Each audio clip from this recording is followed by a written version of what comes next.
All right, we're live. Welcome to my live stream. And I usually, in the past, have done a bunch of shilling of my work at the beginning, and I'm not going to be doing that. I'll just be promoting my comics as it goes. So if you're curious, just go to joshuakemble.com, quarterlystories.com, or jacobsapartment.com, and those will take you to the comics and all the stuff that I've done. And we're joined by Jim Lujan. Jim, where can everybody find your stuff? On my legal name, jimluhan.com. Yes. All right. Sweet. I'm gonna be live streaming and working on comics, and Jim will be joining us, which is pretty awesome. What are you up to, man? I'm in bed. Nice. This is sensual with the It lighting and is. everything. I know. I tried to set up the mood. So just so you guys know, I purchased some really cheapo lights for the background, and hopefully that adds a little bit of like professionalism to the stream.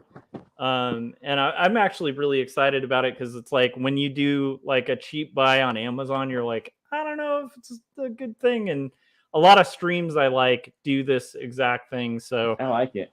I'm hoping it'll bring some joy and hopefully some super chats. Yeah. And some Prince fans. Yeah, well, for sure. Prince of Prince, I think. I think it would be fun to do. Landon said, I dig the lights, Josh. Thank you, Landon.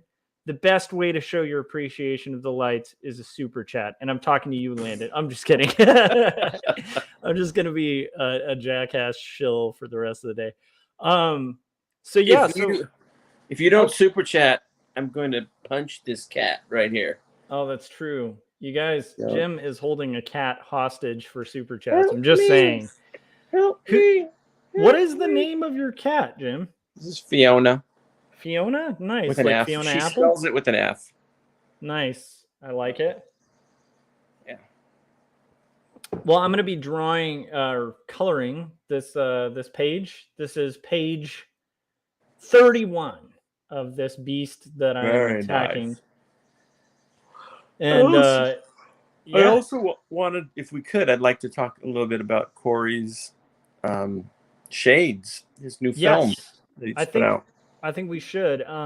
So for those of you who don't know, is that on his YouTube now? Oh, I don't know because we had the direct link. I think it is. And I think if you go to CoreyKerr.com, yes. I think it's there too. But man, okay. I love it. So yeah, so for those of you who aren't aware, that's a really good point. Our good mutual friend, the brilliant animator Corey Kerr, who like literally started animation maybe like 2 years ago, and within the last 2 years has leveled up to I don't know, Jim. Can you explain? To maestro. He's officially a maestro. Yeah, can you explain the genius of Corey Kerr? I mean, the guy started drawing maybe like 4 years ago. Like seriously, I mean, he's been drawing in his life, but it's like he's. Have you heard the term Renaissance man? Yes. Well, Corey is a Renaissance man among men. Yeah, I was going to say of Renaissance men, he is running the Ren Fair. You know what I mean? Yeah. Yeah. Yeah. He's not only a talented illustrator, but he's also a talented animator and a talented filmmaker and a talented bricklayer. Yeah. And a talented phlebotomist. Mm-hmm. And just many other skills. Yeah. Amongst those. He's also an international spy. I just thought I would mention that too. Mm-hmm. World champion breakdancer. Mm-hmm. There's so many things, but next time you see Corey, don't ask him to spit rhymes because he happens to be an amazing freestyle rapper as well. That's right. He might throw a boogaloo on you. So he's also has a film out called Shades, which is live action and animation mixed. And it's really, really, really good, really quality. And I'm pretty sure, not 100%, but I'm pretty sure he's on drugs. Yeah. Because Nobody that is not on drugs would make a film like that because it's a very druggy looking film. Where did it come from, Corey? I don't know. That's a good question. Corey, you know what? Like maybe Corey, it's the lack of drugs. Maybe it's the lack of drugs that makes Corey, we're here to help you, Corey. We care about you. So these interventions don't work. I completely agree though. There is something very just it's hard to explain other than just it's just kind of genius. It's an insane ambitious kind of work that he's taken on. And we got some sickly talented friends. Now, is that the right terminology? They're sickly, they're talented, and they're sickly. That's true. I would say they're very sickly. They're very Scott. No, I think like Scott between Circland. Yeah, there's Scott Circland who has Young and the Dead with his Kickstarter right now. There's Corey with Shades, which again you guys should check out. It's like he's making it available for free, so why wouldn't you? First off, and then second off, like if you enjoy it when you check it out, because it is free and because animation's so insane, Jim can testify to that. It's a lot of work to put these things together, live action and animation, and mixing it together in the way that Corey has to kind of show. And the cool thing is, and Jim can like probably attest to this, but it's like the cool thing about Corey is also a lot of his personality shows up in it too, because it definitely, like Corey, one of his favorite things, if you guys are familiar with Corey, he will go on long tangents and amazing, fascinating, awesome tangents.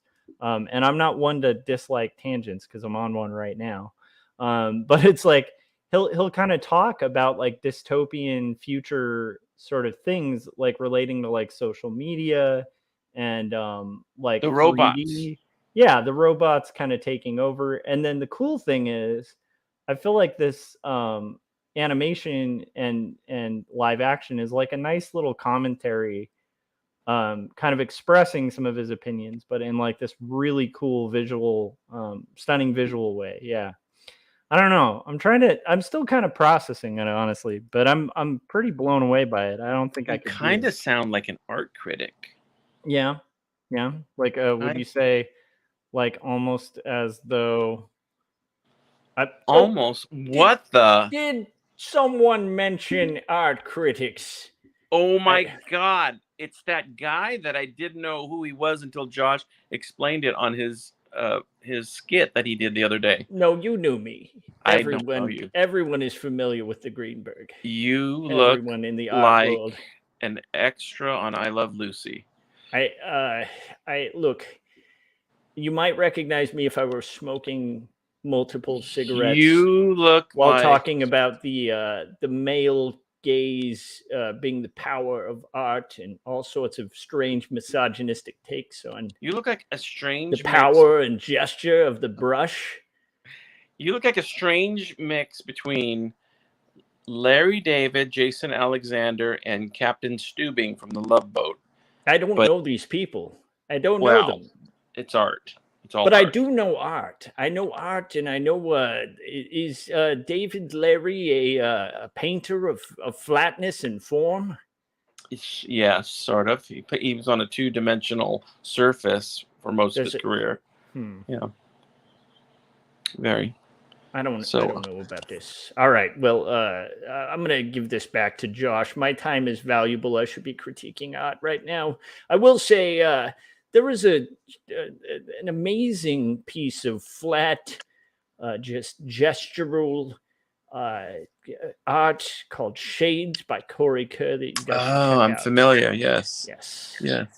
Okay. So that was I don't know, Clement Greenberg, I guess an art critic who passed away years ago. Somehow I'm actually worried, Josh. You spent all your money on lights and special effects for this show. Yeah, I was gonna say like that was probably like the lights, were cheap, but getting Clement Greenberg to resurrect himself from the dead and make commentary on Corey Kerr's art video was pretty incredible. Yes. So I was thinking before this we went live, Mm-hmm. I was thinking there was a topic I wanted You were to talk thinking? about. I was thinking, then I stopped. Yeah, And good. Then we went live. Okay. But there was something I wanted to talk about, and I can't remember now. It was something very serious and intellectual, but forget it. Let's just talk about the usual stuff. I like serious intellectual stuff, though. No, I know you. I totally know you do. Was it about the existential void?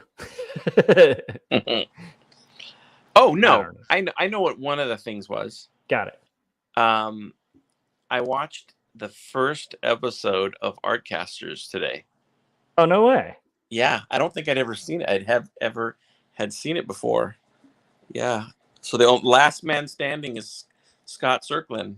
Like That's true. Yeah, but and then Jeff has his own thing. I mean, his own Artcasters. Yeah, Jeff Lafferty. So it's this weird thing where he initially. So, when I got introduced to Artcasters, it's like Kevin was doing these live streams when he was living here. Yeah. And then he was like, dude, you should hop on one of these. And I'm like, well, okay. Like, I don't, and he was trying to encourage me to like build a YouTube presence and stuff like that. So I was like, I'll give it a shot. So I showed up on one and it was super fun. And it was at that point, it was like Jeff, Kevin, Scott, and then me just kind of hopping on. And then they kind of asked me to be on more and more. And I was like, well, I'll show up because I'm working on comic pages. Kevin's here anyway. So it's like a fun way to hang out. And then I saw that I got a lot of work. Was it 4 of you at one point? It was for a little bit. Oh, and then from there, like Jeff kind of bowed out and just was like, I guess just told Scott, like, take the mailing list. Like, I just don't have the time for this. So then we were like, okay, well, Scott talked to me and he was like, do you want to be like an official co-host? Like, I think it was me and Kevin and Scott at that point. You want to go steady? I can't remember, but I feel like Kevin kind of bowed out eventually too. And so like, it was me and Scott and we were like, well, do we want to keep this thing going? And we were like, yeah, let's do it. So then like about a year ago, Jeff started doing like the Artcast, and then I think he was kind of joking around at first where he was like the real authentic first Artcast or something. We were like, well, I mean, you can always come on, dude. Like, anyhow, so it's kind of this funny thing. We were joking about potentially having like an Artcasters and Artcast like crossover, where like we would kind of meme, like, I think we'd have to have like Jib and Jeff be all like inspirational and corny and like say a lot of tropes, and then we'd be like really like drama mining a little bit like Jeff can do sometimes.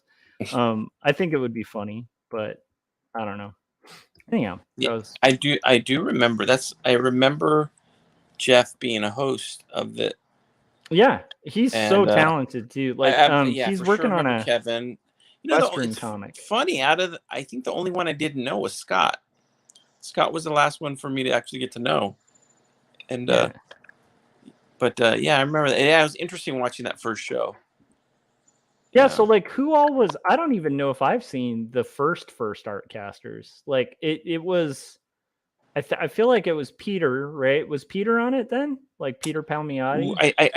I want to say it was just the three of them, Scott, Jeff and Kevin. I don't think there was a guest on the first episode. Maybe I'm wrong, but I remember. Nice. Yeah, it's pretty crazy, man. It'd be fun to go back and watch that. Yeah, I would like to. Their guests were Kevin Spacey and R. Kelly. Yeah, that's true. That day. Did they have Clement Greenberg? Yeah, no, but they had Jermaine Clement on. Yeah, I'm just throwing that out there because you guys, what other shows than my live stream have Clement Greenberg? Am I the only person that didn't know who Clement Greenberg is or what? No, that's like kind of half the joke of like why I thought it would be funny. I kind of want to pick like random strange people that like like I think the only people who know who Clement Greenberg are like kind of snobs who go to art galleries and like people who've Hey, had to buddy, get their graduate I degrees. used to co-manage an art gallery. Do you remember? Yeah, but like your art gallery was cool. Did you ever go to it? No, just from what you've told me, it sounds like it Oh. was more kind of like in line with like the kind of art I like, you know? Yeah, it Yeah. was kind of like some of it was lowbrow, but there were, because every month was a different theme. One month we did for a benefit for pediatric brain tumor. We did a comics like heroes thing, which was comic book all art for that month. But then the other month we did just like artsy fartsy, Yeah. and then I've other thought months about changing the Artcasters name to Fartcasters just on that. well, you fart could, note. yeah. You guys should be sponsored by, Lactaid. That would be good. Yeah. But yeah. So like that's one thing on my bucket list. I can say I was a not co-owner, but co-manager for 1 year, with an art gallery with 4 other people. That's no small feat. I mean, that's actually a really hard thing to run, you know? Yeah, okay, I'll be really honest with you. The art scene, I'm just not with it. I'm sorry. Yeah, It's me just either. faker than fake, a lot of it. And it's funny. Nobody can ever just be an artist named, Keith Thompson, from Placentia. It always has to be like, he goes by the name, Crumple. What's your name? Kremble would be my like that. Crumple. That's kind of one of my jokes is like if I ever do, like a like really pretentious like, I don't know, Dada art or something, like a it'd really be under Kremble.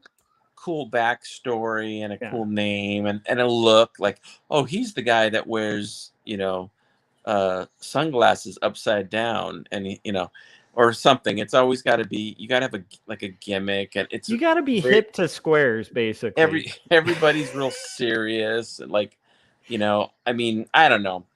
No, I 100% agree. Like one of the things that annoyed the hell out of me in grad school, like when I learned about people like Clement Greenberg and stuff, was the fact that like first off we had to take theory classes, and I think there was one guy that wrote theory that was like intelligible, and the rest was just like nonsense. Like, and if you knew, the worst part was like if you knew how to like if you were familiar with like philosophy and like heavier writing, it actually wasn't super impressive because like most of the words they'd use were like these redundancies, but they were just really big words. What school is that, Josh? Oh, Cal State Long Beach. I still love my alma mater, but it's just like to take these like theory classes, you have to read all this heavy like early feminist theory and then like postmodern theory and stuff. Your like mom this guy went to college. I know, but what's funny is like when you were able to understand like honestly like it doesn't take a lot of people, like a lot of reading comprehension for like people to kind of like, if you dig into this postmodern stuff, like this Baudrillard guy, he's like the big guy in postmodernism, and it's like when you read these things, it's really boring and it feels really redundant. And then when you break it down, it's because it's like, it's not saying anything. It's just like a thing for like rich people to like pat themselves on the back and be like, ooh, theory. Anyhow, so that's what bugs me about the art world. Jim, you still there? Your special effects. Sorry, lighting? I'm here. Okay. Sorry. But one of the things that bugs me is that fact that like the like with fine art, it's like you're doing commercial art, but it's for the richest people in the world. And so it's like you're having to pander and cater to like the 1%. I always prefer commercial art over that because it appeals to like a broader audience, and it's accessible and buyable by like most people. Hey, real quick, Josh, Leanne keeps texting me and she's saying, am I on YouTube live? So if you're watching this, Leanne, yes, this is live, but I can't read your text because it will interrupt with the phone. She's not here. Point. Leanne's in prison. So okay. That's again, sad. yet Leanne, again. Leanne, you gotta stop with the prison stuff, you know? Like it's just I was going to bail her out, but all the money went to Scott's Kickstarter. So yeah. Well, and also you know, actually that's why we were doing this was, you know, she's not gonna learn. Yeah, we're trying to do this as an intervention, Leanne, that you need to stay out of prison. You know what's really cool? It's affecting Jim. What's really cool is like there'll be times when I'm watching Artcasters, and I think to myself, I had dinner with those guys, except all of them, except Scott separately, but like when you and Corey are on it, whatever. We had dinner in what was it? What town was it? Up north. What was it? It was Cambria. That was pretty Cambria, cool. yes. Yeah. We got to do that again. We had dessert. It was fun. And we went to a bar. You should hang out at Long Beach Comic-Con. Like cruise by or something. When is it? It's like the 3rd and 4th. So at least I'll be in Long Beach. So maybe we can meet up in Long Beach. Yeah, that would be fun to hang out afterwards. Yeah. But as far as the con goes, you know, it's funny. Not the best. It's not. It's notorious for not being one of the better. Last con that I went to was I stopped by. Rody Montijo was in Anaheim. Is that WonderCon? This is like 5 years ago. He was at WonderCon, and somehow he had a free pass or something like that. And then he gave it to me, and I was going to WonderCon I wanted to give him the pass back because I wasn't going to go, and some other friend was going to use it. But I went and I walked around, and I just realized, man, it's like if you broke up with an ex-girlfriend and then you saw her, and I'm talking about the con, not Rhodey. If you saw her and you're like, wow, I'm completely over. Like, I don't have any feelings. Yeah. And that's exactly how I felt about like cons. Like when I walk through it, I'm like, I just don't have the thrill. Yeah. Like I'll tell you it is a little bit like behind the curtain. I think like once you've kind of boothed at a con, so like, well, also this is my own thing, but it's like, dude, the crowd factor, like I like being behind a table for that, but like being like in a giant swarm of people just does not it doesn't do it for me. I get a bit of anxiety when it comes to that. Like if I'm not at a table. Like I used to spend hours and hours, and I always would joke that I could spend hours in a comic book shop, and for one, it's kind of sad, but I wouldn't buy anything. But I could spend hours looking at the artwork. But I've noticed in the last the comic shop owner just being like, Jim, well, we're closing. I'm talking about in the hentai booth. Oh yeah. But there's the red door. I don't know if anybody will know that reference because there's no video stores anymore. But yeah, there used to be. I noticed about. Section. I don't know. I noticed about maybe 6 or 7 years ago, it started like, I don't know. It's kind of sad. It started like the thrill of that started going away a little bit for me. I don't know why, but it's just not the same. Maybe because maybe it had like a lifespan with me, like the thrill of that. Yeah. And it kind of faded away. Like now, you met the wizard. You saw behind the curtain. I don't know. You know, but you know, it's weird. It coincides with you starting to host Artcasters too. Like, basically, Josh, you've made me hate comic books. We were in Santa Barbara, and I just stumbled across this really cool comic book shop, and I walked in it, and I just remember looking around thinking, oh my God, like 20 years ago, this would have blown my mind. Like, wow. But now I appreciate it, but I don't have like a desire to stay in there. Like it's just, it's hard to explain, but no, I kind of love it. But I get the same thing with movies. Like I still enjoy movies. I still like watching, TV series. Like I finally snuck in some time between. So this is how I get to watch movies right now, Jim, because I'm on such a crazy schedule. If I'm like eating and it's not like a family thing, I can like sneak in like 10 minutes of a TV show that I want to watch. And then like and then I'm done eating, and it's like I go to work or whatever. But it's like, so in 10-minute increments for the last week, I have managed to carve out watching the first episode of Sandman, which is incredible on Netflix. Mm-hmm. It's like so good. Sandman's That's something the Adam Sandler show, right? Yeah, of course. Okay. Yeah, that's Adam Sandler. He plays Sandman. He plays the Sandman. That would be hilarious. Adam Sandler is the Sandman. Adam Sandler is the Sandman. The Sandman. And then he's just like, I don't know. I'm just bit? picturing. I'm picturing. I don't think anybody would say this, but they're like, why do you log into a comic book show and you're just ragging on comics? Like, you're not excited. No, I'm not. I'm not saying I'm not excited about it. I'm just saying I'm being truthful. Now, okay. Yeah, so that's what I was saying with like the film thing too. It's like I love movies. I like that Sandman show was great, but at the same time, like I don't get the same kick out of even like TV shows or films that I used to, which is like a weird thing. And I think that, do you think it's a byproduct of being a maker? Because it's not that we don't like these things. It's a byproduct of us getting old. Yeah. Sure.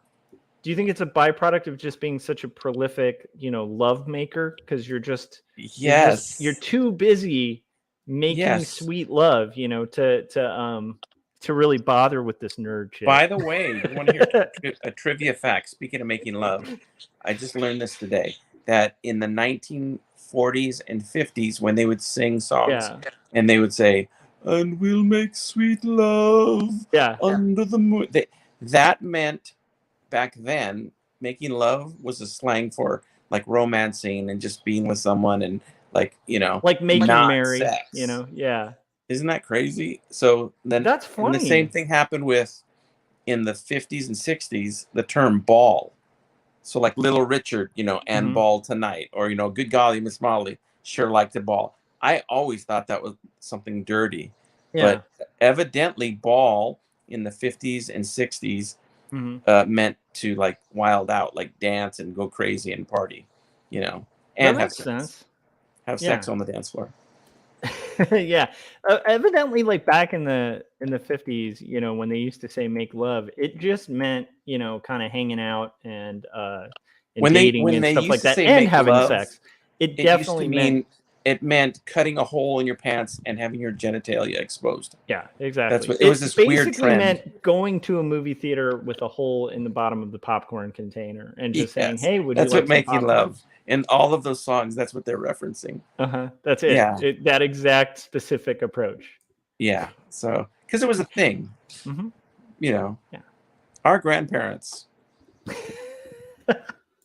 I love bringing it to the personal, where it's like, so think of our grandparents now that we talked about that. You keep that image in your head and you make some art about that. That's all I'm saying. Yes. But and you too can join in these great conversations if you go to Long Beach Comic-Con and join us. So yeah, let me know more about that. I would love to see you. That would be fun. Yeah, it might be fun to just meet up. Maybe I'll you know what? I'm gonna try to see if anything is going on at Alex's at that time, because that would be fun. If you know any strip clubs where we could get stabbed, that would be great too. Oh yeah, well this is more just like a dive bar, but stabbable by the way, strip clubs would be interesting. Getting stabbed in the 1970s was also a term for making love. Oh, that's true. That's true. So, which was a term for popcorn holes. But anyways, I love that. Josh, I am going to go to bed now because it's super late, and I know you stay up. All right, man. Until the next day. All right, get stabbed, Jim. But I want you all to get in the 1950s way. Keep stabbing. Keep stabbing. Oh my gosh. I think somebody needs to. We have so much t-shirt worthy stuff. I know. There's not enough material. There's not enough material for our material. You know what I'm saying? Thanks for keeping me company for a little bit while I create. That's pretty awesome. I was the first guest with your new lights, and I'm honored. I am excited. What are the various colors that those lights can shine? Are you going to surprise everybody? Or I might. I mean, right now I think it alternates. Are there more than 3 colors? I believe it can do like a variety of the whole spectrum of color. Oh my gosh. Right now, I think I'm going to have it vibing more around the purples just to reflect off the yellow of the light, so it's got like with my yellow got a light. figure foreground flip So there going your on. color scheme is going with my color scheme. Yeah. This is my color scheme. Hold on. Let me go full cam. That's my color scheme. Do you guys see the complementary colors here? They're so beautiful. Jermaine, when did you get out? Such beautiful color. Jermaine looks like what's his name? Clement looks like he should sound like this. Hey, this art over there is really, really good art over there. I don't know what happened to my mouth here. Yeah. I'm walking over here. I ruined the illusion. By the way, last thing I want to say before I go is that if you hold up Joshua on the Artcasters right next to Paul McCartney on the Let It Be cover, it's hard to tell which one is Paul. I'm curious, okay, Jim, before you go, have you ever had like a period of time where you're just like, yeah, I'm just going to grow out my hair just for the hell of it? And then but kind of addictive? What? Okay. Two things happen when I grow out my hair. One is it gets straighter sometimes than it does when it's short, but that's rare. The thing that usually happens is I just get Seinfeld. Totally. I get I have the Jewish afro going. Oh, I think that needs to happen. I want to see that fro. But mostly in high school, I mostly had the Seinfeld. I can see that. It's exactly the same. It was just bigger. I like that. My hair does look like a mad genius, like in a good way. My hair does not grow like Jesus Christ, who had the best hair. I think we can all agree. That's true. Although, what's funny? AKA Gary Hodges. That's true. Everything is about Gary Hodges, really, at the end of the day. Oh, speaking of, Jim, when's the next Ask Uncle Jimmy going to happen? Oh, man. Well, here's a dirty, dirty secret. I have 12 of them recorded already. I've answered many questions.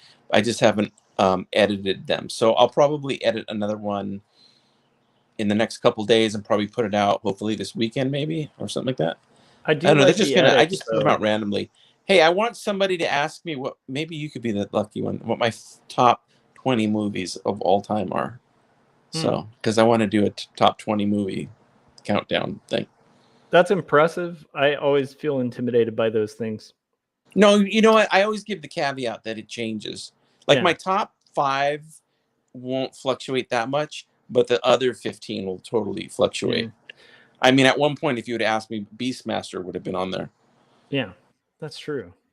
So, just saying. Beastmaster would be pretty cool, though. So, I think we've learned 2 things tonight. Is that number 1, I was a huge Beastmaster fan as a kid. And number 2 is Gary Hodges has Jesus Christ hair. Yeah, that's true. Well, actually, there's rumors that Gary might be starting a cult as, a Harry Potter-esque wizard. I'm just saying, that's what I've heard. I've heard that he has been going around telling people that he's a wizard. Let me know. Speaking of cults, let me know when you're going to do John Henry Unicorn.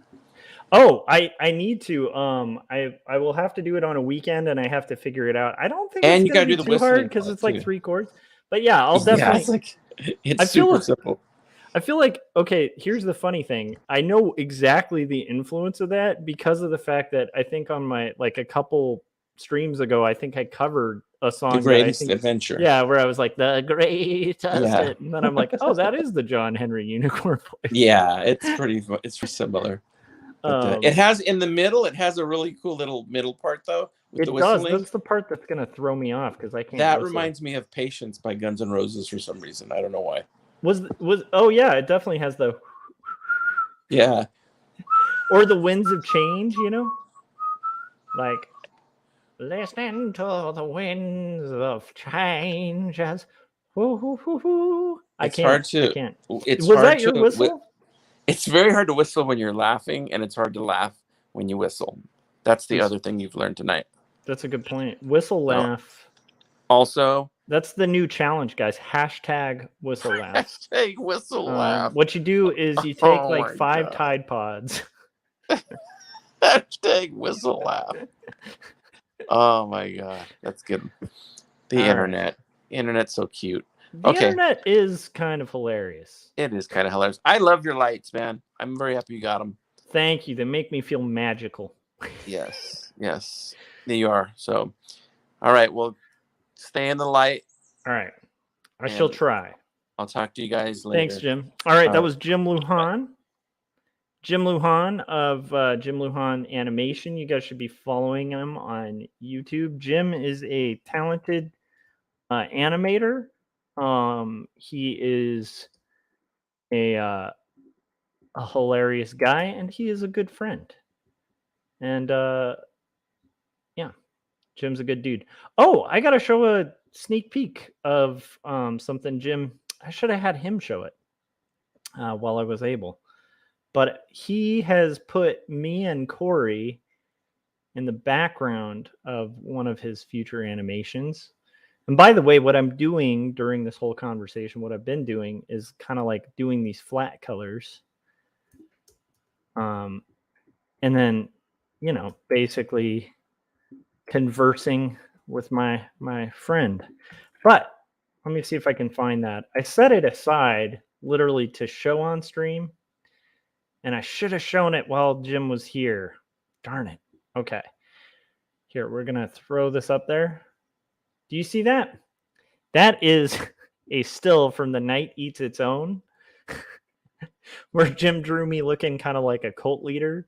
And you'll notice there is Corey Kerr. And all I can say is I shouldn't have gone hiking with Corey. I should have known better. And that was Jim's shout out, which I'm super flattered. Like, honestly, it is fun to have some deep cuts in the Lujan verse. And you guys should all familiarize yourselves with the Lujan verse. I think Jim's one of the smartest, funniest, hardest working animators. And also representative of the Unicornian Church, which I think is a little sus, but yeah, that's basically Jim Lujan. Anyhow, that was cool. Jim wanted to hop on, and I was stoked to have him on. Always pleased to have Jim on. He's a talented dude. I'm also super pumped about these lights. I think they're kind of working. It kind of adds a little bit of professionalism to the stream. I don't know. You guys let me know what you think about the professionalism added. Will the lights make up for my lack of professionalism as a streamer? That's the catch. Is that going to add the extra oomph that makes up for my lack of preparation for the show? Because most of this show is me doing art and hanging out with people. But I figure if I can make it visually more appealing for you guys to look at my ugly face, that's better. So, speaking of, Jeff Lafferty did a stream that I thought was really cool on his channel, where he was talking about basically like changing projects. He's the gist of it is I think he's done with Berserkernaut, which was like a superhero comic that he did, and now he's moving on to kind of working on a Western in a totally different style. And he was kind of posing the question of like, should artists like sometimes, like if they're on a project, just kind of cash in and give up and switch tasks? And I think sometimes they should, 100%.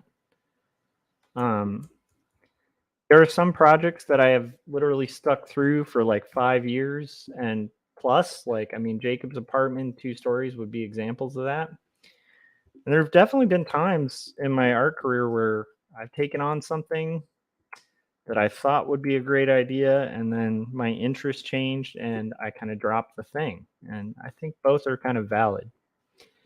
But I also think, and this is more important, Oh my gosh, you guys need to be following. Like, if you haven't followed Jeff Lafferty, he is a really inspiring artist.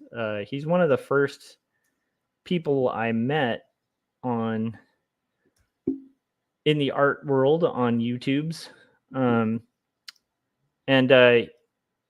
yeah, he was one of the main reasons I was on Artcasters.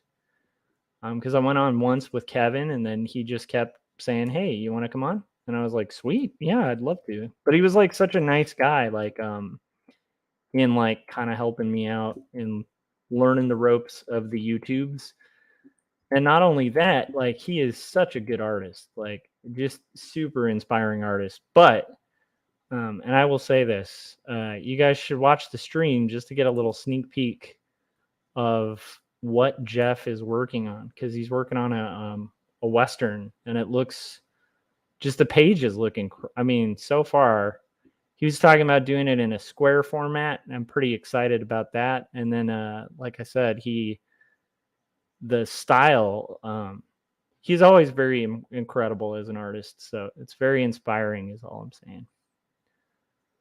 And right now what I'm doing is deselecting the skin tones of this character, Robert. And this scene, I forgot to kind of catch people up because I forgot, like, I have people following this channel, like Dee Dee, who's awesome. You guys are all pretty familiar with Dee Dee, who are actually pretty invested in the actual story here. The supernatural story of Elizabeth Barrett Browning. And in that case, I kind of forgot to mention it. What's going on in the story? So we have in the last scene seen on page 30, we've seen Elizabeth gradually become more and more pregnant. And then now we are being introduced to the child. And we're going to find out that there was a little concern about whether the child would be healthy with all the laudanum that she was taking for her sickness, which is pretty much opium. And they have found out that it's a very healthy child. So Robert is telling Elizabeth that. And that's what this page is. I think the page before this actually might be the one that says, "Fetch the doctor." I forgot, because I kind of did pages out of order. I did page 30 first. So before page 29. So page 29 is the one where, we see Elizabeth and Robert. Elizabeth's writing letters to her family to try to reach out to them. Pretty much to let them know, like, hey, I got a kid on the way. And we see like time progress and her get more and more pregnant. And then the next page, page 30, is Wilson pushing open the door, the maid, and telling a kid, "Fetch the doctor." And then we go to this page. So it was fun to have Jim on, though. Fun to hear him hear what he's up to. So Jim's working on The Night Eats Its Own, and I'm pretty excited about that. I need to actually ask him when that is coming out. And he wasn't kidding about Corey's shades. It's really cool. It's like a mix of live action and animation, and it is trippy as all hell, and also kind of amazing. And it alternates between like 10 different art styles. It's really quite an impressive movie. A little short, but definitely, I mean, if you see it, like, you'll see there's like just this incredible amount of work that went into executing that thing. And I believe it's well worth it. All right, so I'm going to try to kind of get through this selection of these skin tones. Josh Clover said, "Which movie is this?" Ah, how's it going, Josh? So my friend Corey Kerr has on his YouTube, I believe he's posted it on YouTube. If not, you can go to coreykerr.com. But Corey Kerr just finished a really impressive animation that's like it's a mix of live action and animation called Shades, and it's really cool. You just dropped it like yesterday, and I think we were all kind of blown away. Corey's stuff is always impressive. If you guys follow my channel, you're probably familiar with Corey. I used to do the 48-hour art check with him. He's a co-host on Artcasters, and a really incredible guy who literally started animation maybe, I think it was like about a couple years ago. He taught himself to animate, and if you see that film and realize like, whoa, this guy just learned animation like not too long ago, it's unbelievable. It's a really incredible thing. We're joined by Philip Chandler. How's it going, Philip? What do you think of the lights? Do you guys like the lights? I felt like the part of my house that my studio's in does not have a very exciting, background, because I pretty much have my workspace out in the living room. And part of that's so that, like, if I'm working on the weekend or something, I can keep an eye on my kid. I don't just disappear into my art studio. So it's a way to kind of work and somewhat hang out with the family. But I just realized, like, it'd be for about a year, I've thought I should get those lights to just kind of improve the look of the background so it's visually a little more appealing for you guys. Um, and I finally, because I think I talked about this on stream, but it's like because I grew up kind of poor, I have this like poor man's mentality about stuff where I'm like, yeah, but that's not necessary. Like I can get by without it. And then I think it was like the other day where I was like, wait a second, I'm a big kid. I can buy I can buy lights. It's like a weird moment of like, I don't need permission to buy light. Like I can buy lights. It's not a big expense, and it'll improve the stream, you know. But it was funny. It's funny. It took me half a year to get there. That's how I am. Unless it's a guitar, that's pretty much how I am with any expense that's not art related. Like if it's art related, I feel okay about it. It's like if I need like good paper or like a brush or something like that. But it's like anything, even if it's like feeding the art, like these live streams, it's like I feel immense guilt. And it literally will take me like half a year just to like go buy some lights. But I think it improves things, I don't know. You tell me, guys.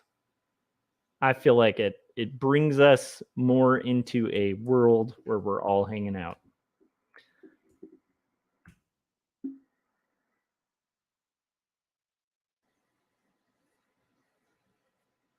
Josh said it looks like you are Twitch streaming Call of Duty. That's where I got the idea, was like on Twitch streams. And you know what? I am Twitch streaming Call of Duty. The Call of Duty to make art. That's right, Josh. And you can sue me probably for that terrible joke. Corey said, purple lights nicely done. You know what, Corey? They change. They subtly change. I think they might have gotten stuck on purple. I'll have to look into it. But Josh was saying that was good. Okay, I thought you were going to sue me for the terrible joke I made there. I was like, I'm streaming the Call of Duty to make art. Corey, awesome work on Shades. If you're up, man, you should hop on and tell people about it. Because it's incredible. Although honestly, you won't be speaking to like a lot of new people, because I think pretty much everybody who watches my stream already follows you. But still,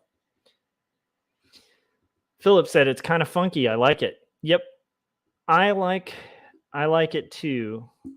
And I kind of like the funk. You know what I mean? You got to bring the funk.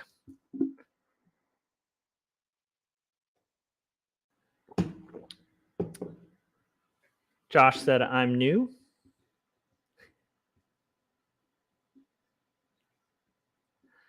Cool. So yeah, Josh, that's true. You should check out Corey's shades. But Corey, if you want to hop on, bud, let me know. I also know Corey's been dealing with chaos, man. Chaos. Life chaos. So he may not be able to. But it'd be fun to converse. He also might be making something. I don't know. What do I know, guys? What do I know? All right, so I'm gonna do this. Let's see here. We're almost at the hour mark. I can feel my brain. Like I don't know if you guys have noticed this, but it's like when you watch these streams, pay attention about like 10 minutes before I'm an hour in, and you'll notice that I start kind of zoning out and getting goofy. But I also we also had Clement Greenberg, the famous art critic, on earlier. But anyhow, as it gets closer to the hour mark, you can see it's like, oh, this guy needs a coffee refill. You can measure it by the time. It's like I'm automatically inclined at the hour mark. Colored lights add a bit of a relaxing mood, I find. Yeah, I mean, I feel like it creates a little bit of contrast so that the I think that's why people do it, right? Because there's a lot of yellow kind of in the foreground with the lighting, and so you get this like yellow purple contrast, and it makes the image look a lot more professional, I think. But it could also look like a teenager having, I don't know, like I should light some incense and like read some poetry, which is, you know what, that's appropriate too. I'm doing a comic about Elizabeth Barrett Browning. But I should throw some like lava lamps and like some glow posters and some wizard paintings. I know for a fact that Josh Clover knows what I'm talking about.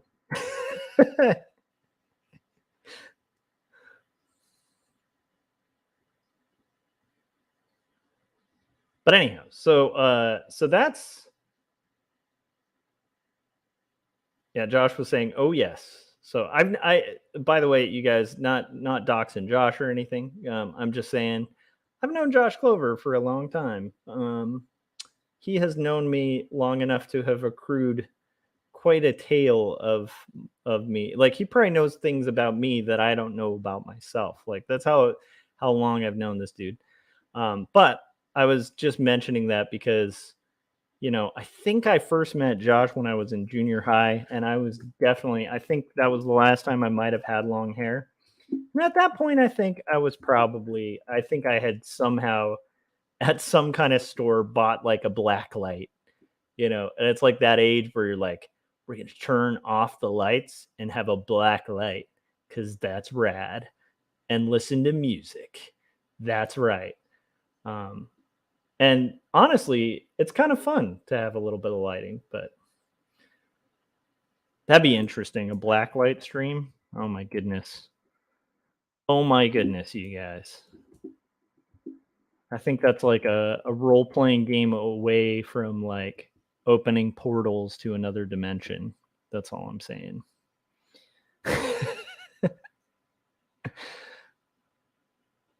All right. So we're taking Elizabeth Barrett Browning's hair right now. By the way, this is not the final line art. This is just the lines. I have the rendering on a separate layer. This is Elizabeth. Ms. Elizabeth here. And I just realized I had deselected part of her skin there, which is not cool. Not cool at all.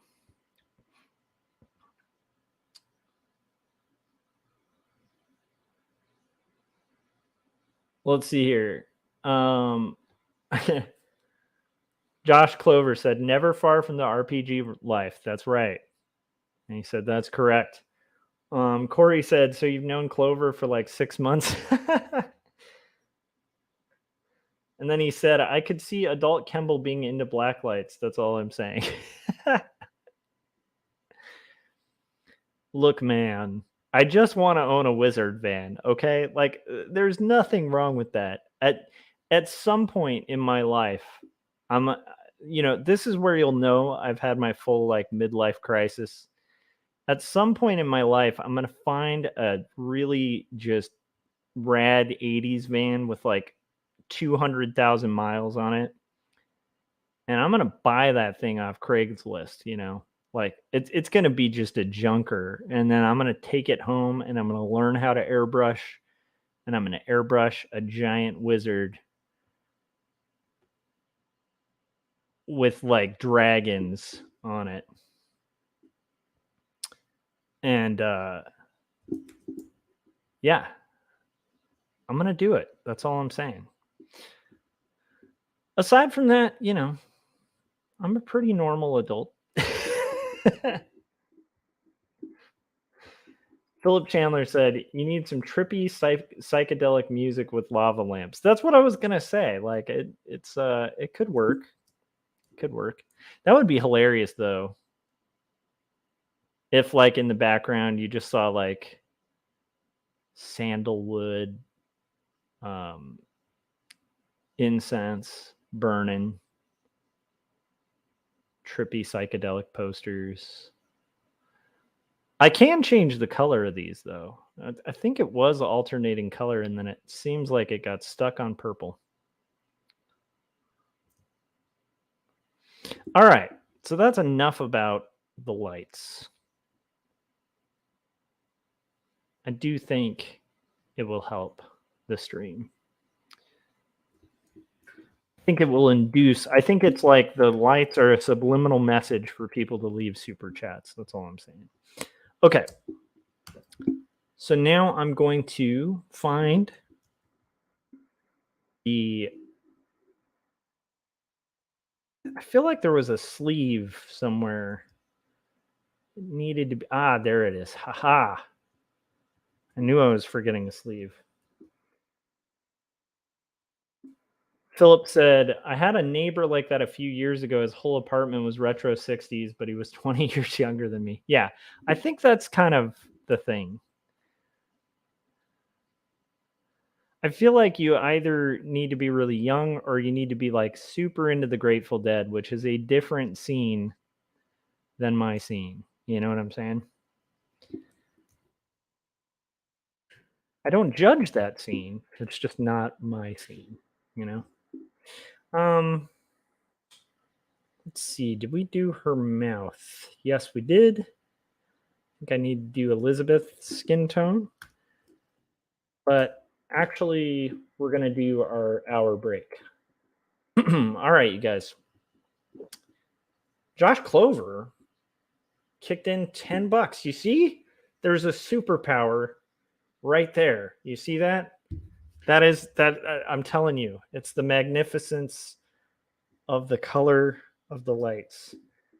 Thank you for the super chat, sir. I'm going to go ahead and take a very quick break. I appreciate that.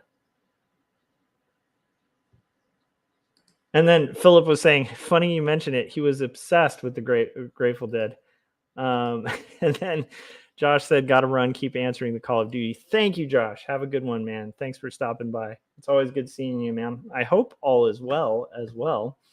All right. So I'm going to save what I'm working on. I'm going to go ahead and put that good old trailer for Jacob's apartment on, which is, it's going to say May, but the book is out. And I'm going to refill my coffee and we're going to get back to real business here. Real comic book business, you guys. All right, here we go.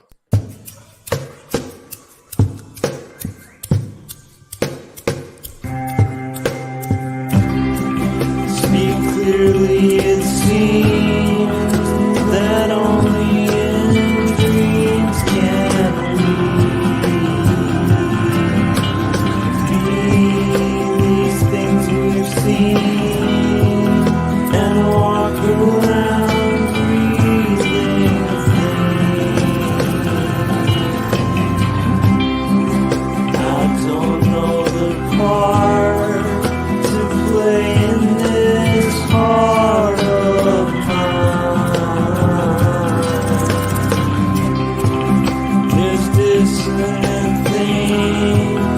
they split at the seams.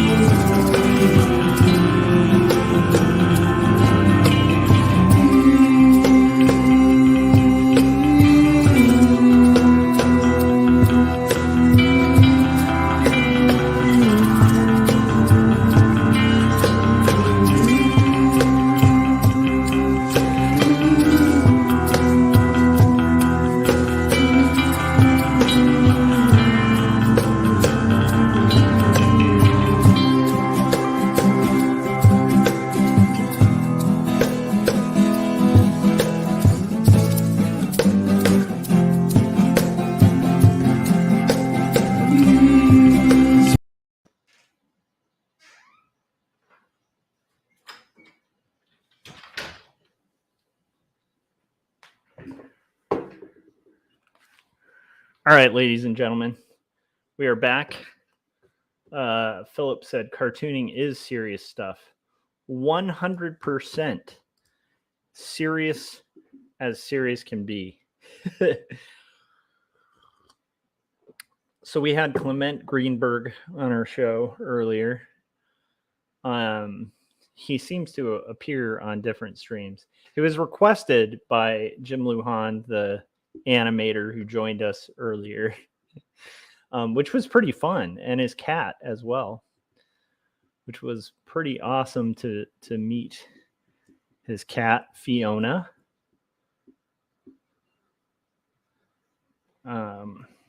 And we are just flat coloring. So this is what the final obviously is going to look like with, shading and stuff like that. We're just doing all the flat color selections. Right now I'm going to deselect her skin tone. I work a little weird with my flat colors for this specific style.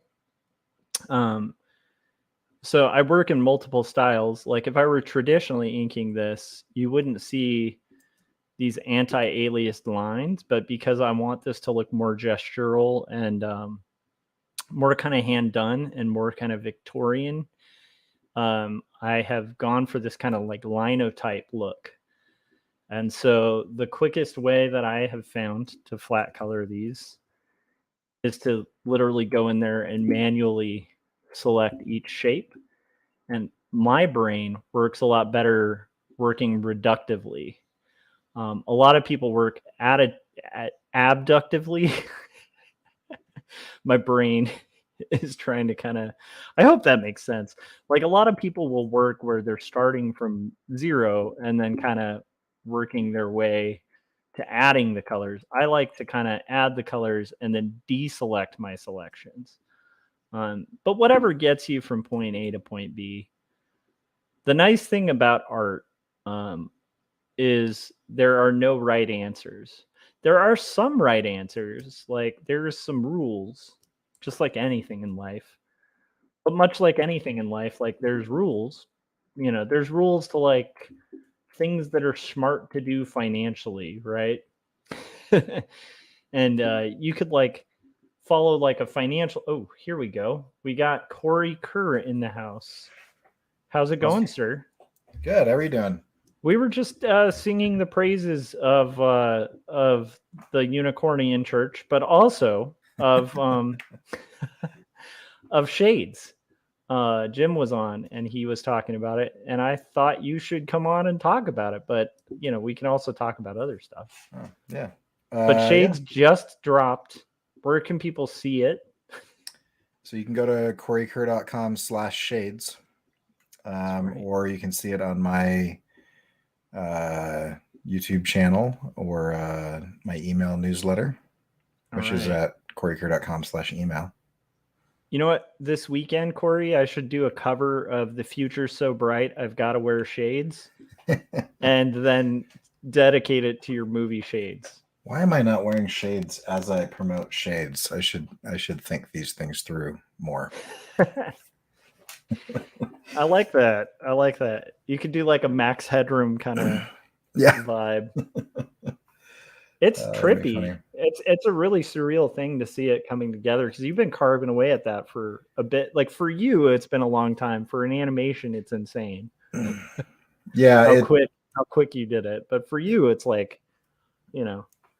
the animation portion I did in 3 months. Mm-hmm. The rest of it was delayed for a number of reasons. But yeah, it it took a while. It took longer than normal. So I started in January. I wrote it last year to get the funding from the school for it.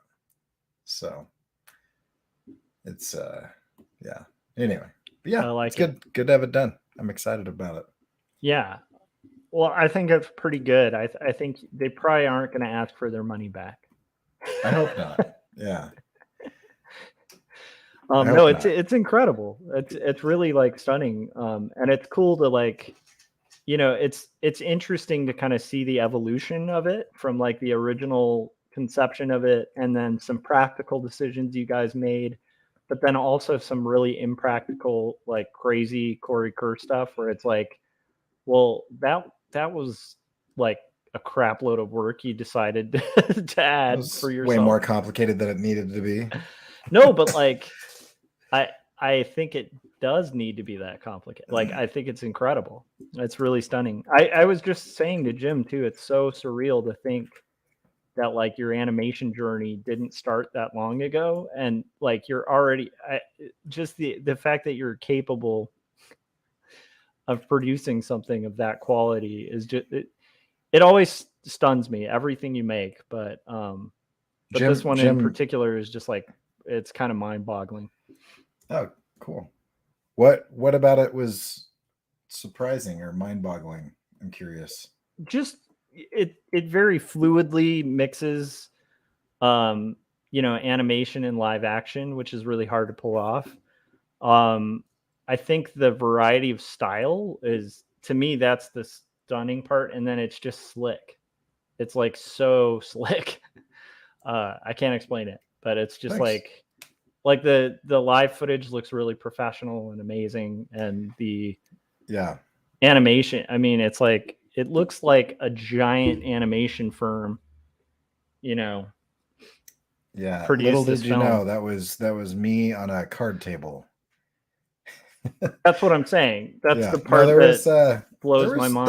There was a handful of students that did some of that as well, and they did a pretty good job.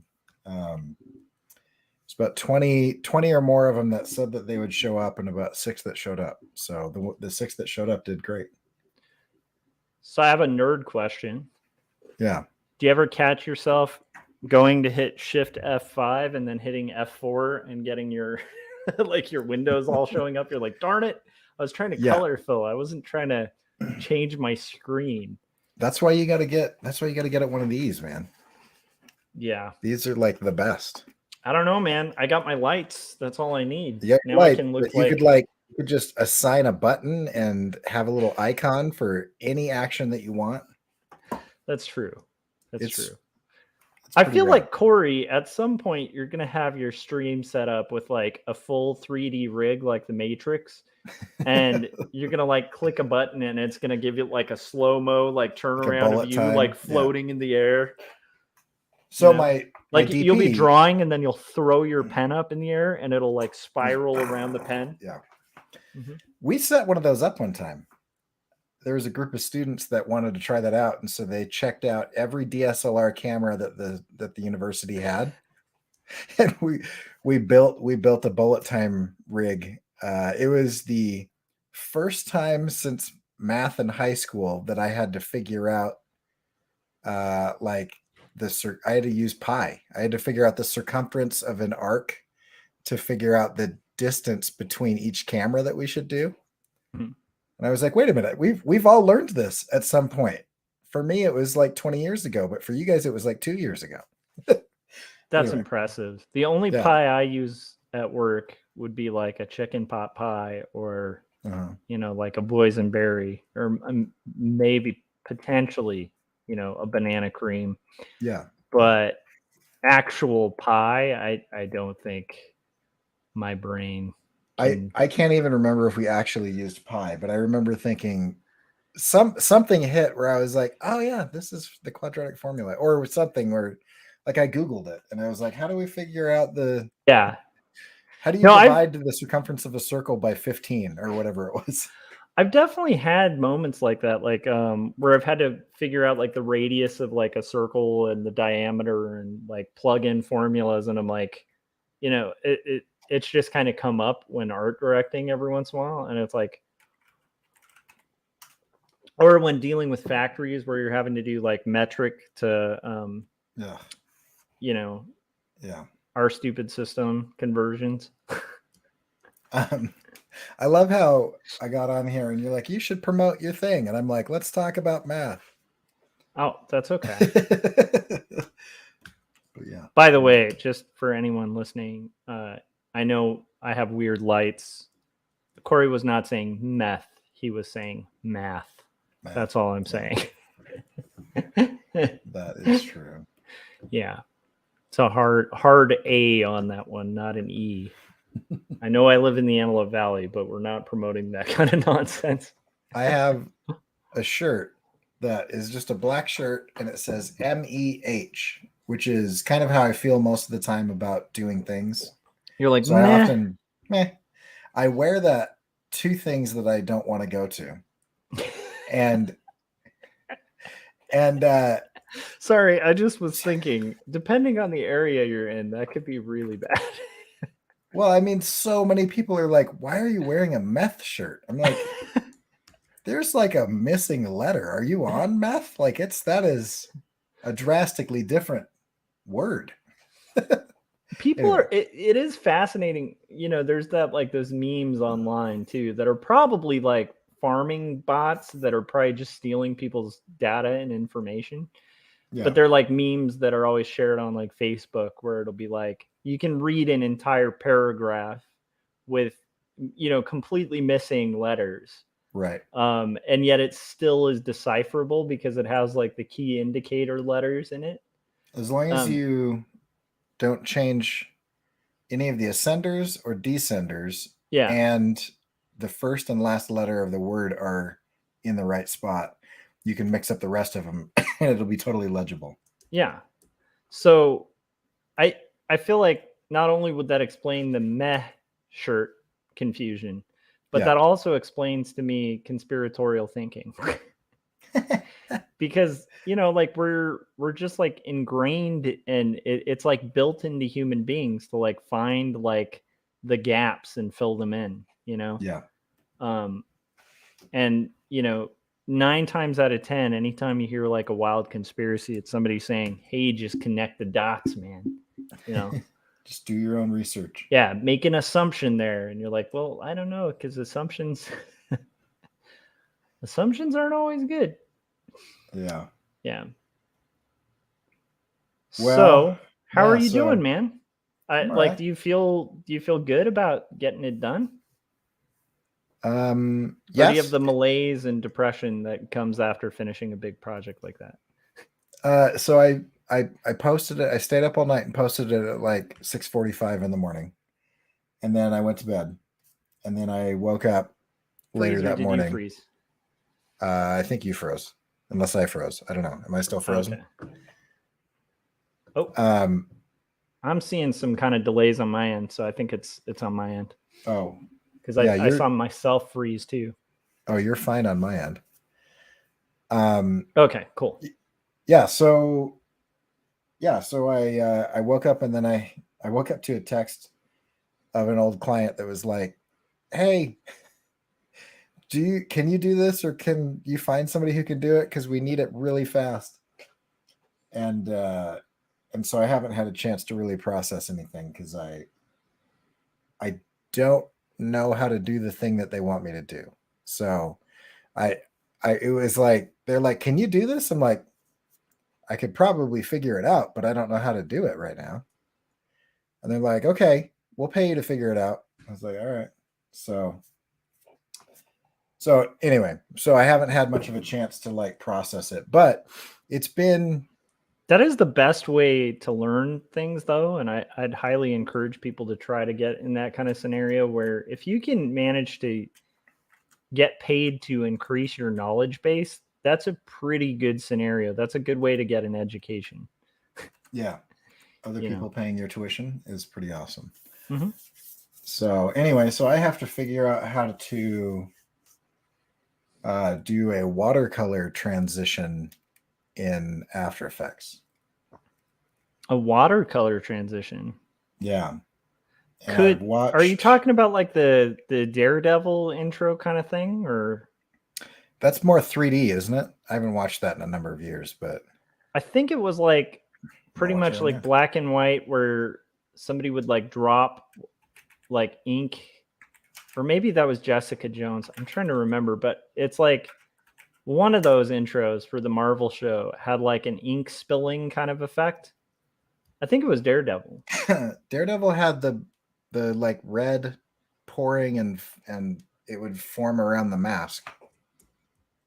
Yeah, Right? but I can't remember. But anyhow, are you talking about that? The kind of credit sequence, Yeah, watery, spilly ink thing? I think so. Yeah. That's interesting. How do you do that?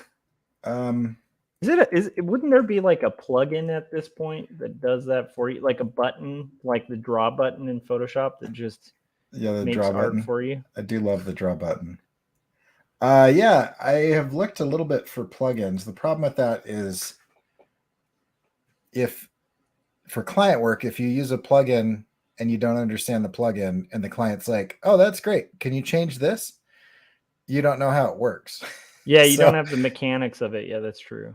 Yeah, so if I could find, because there are plugins that will, yeah, the Daredevil one isn't it, but I think it might be one of those Netflix Marvel things. Let me look up Jessica Jones.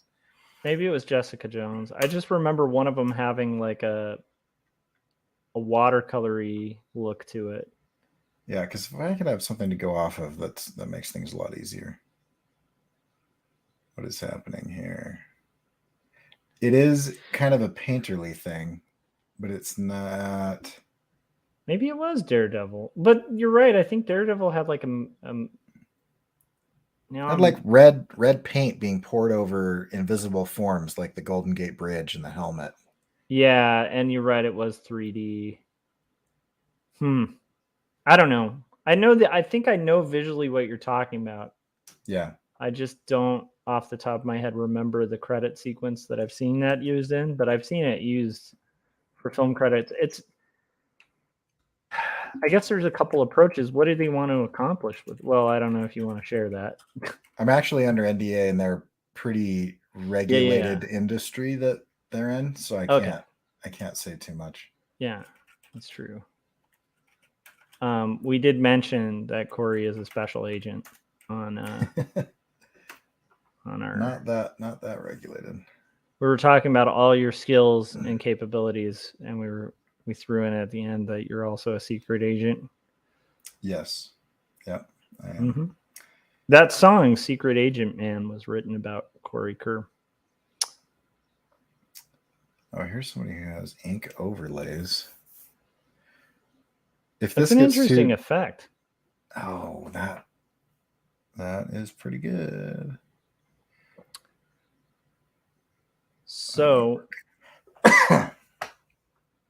So you haven't been able to process the full like I've finished a project thing.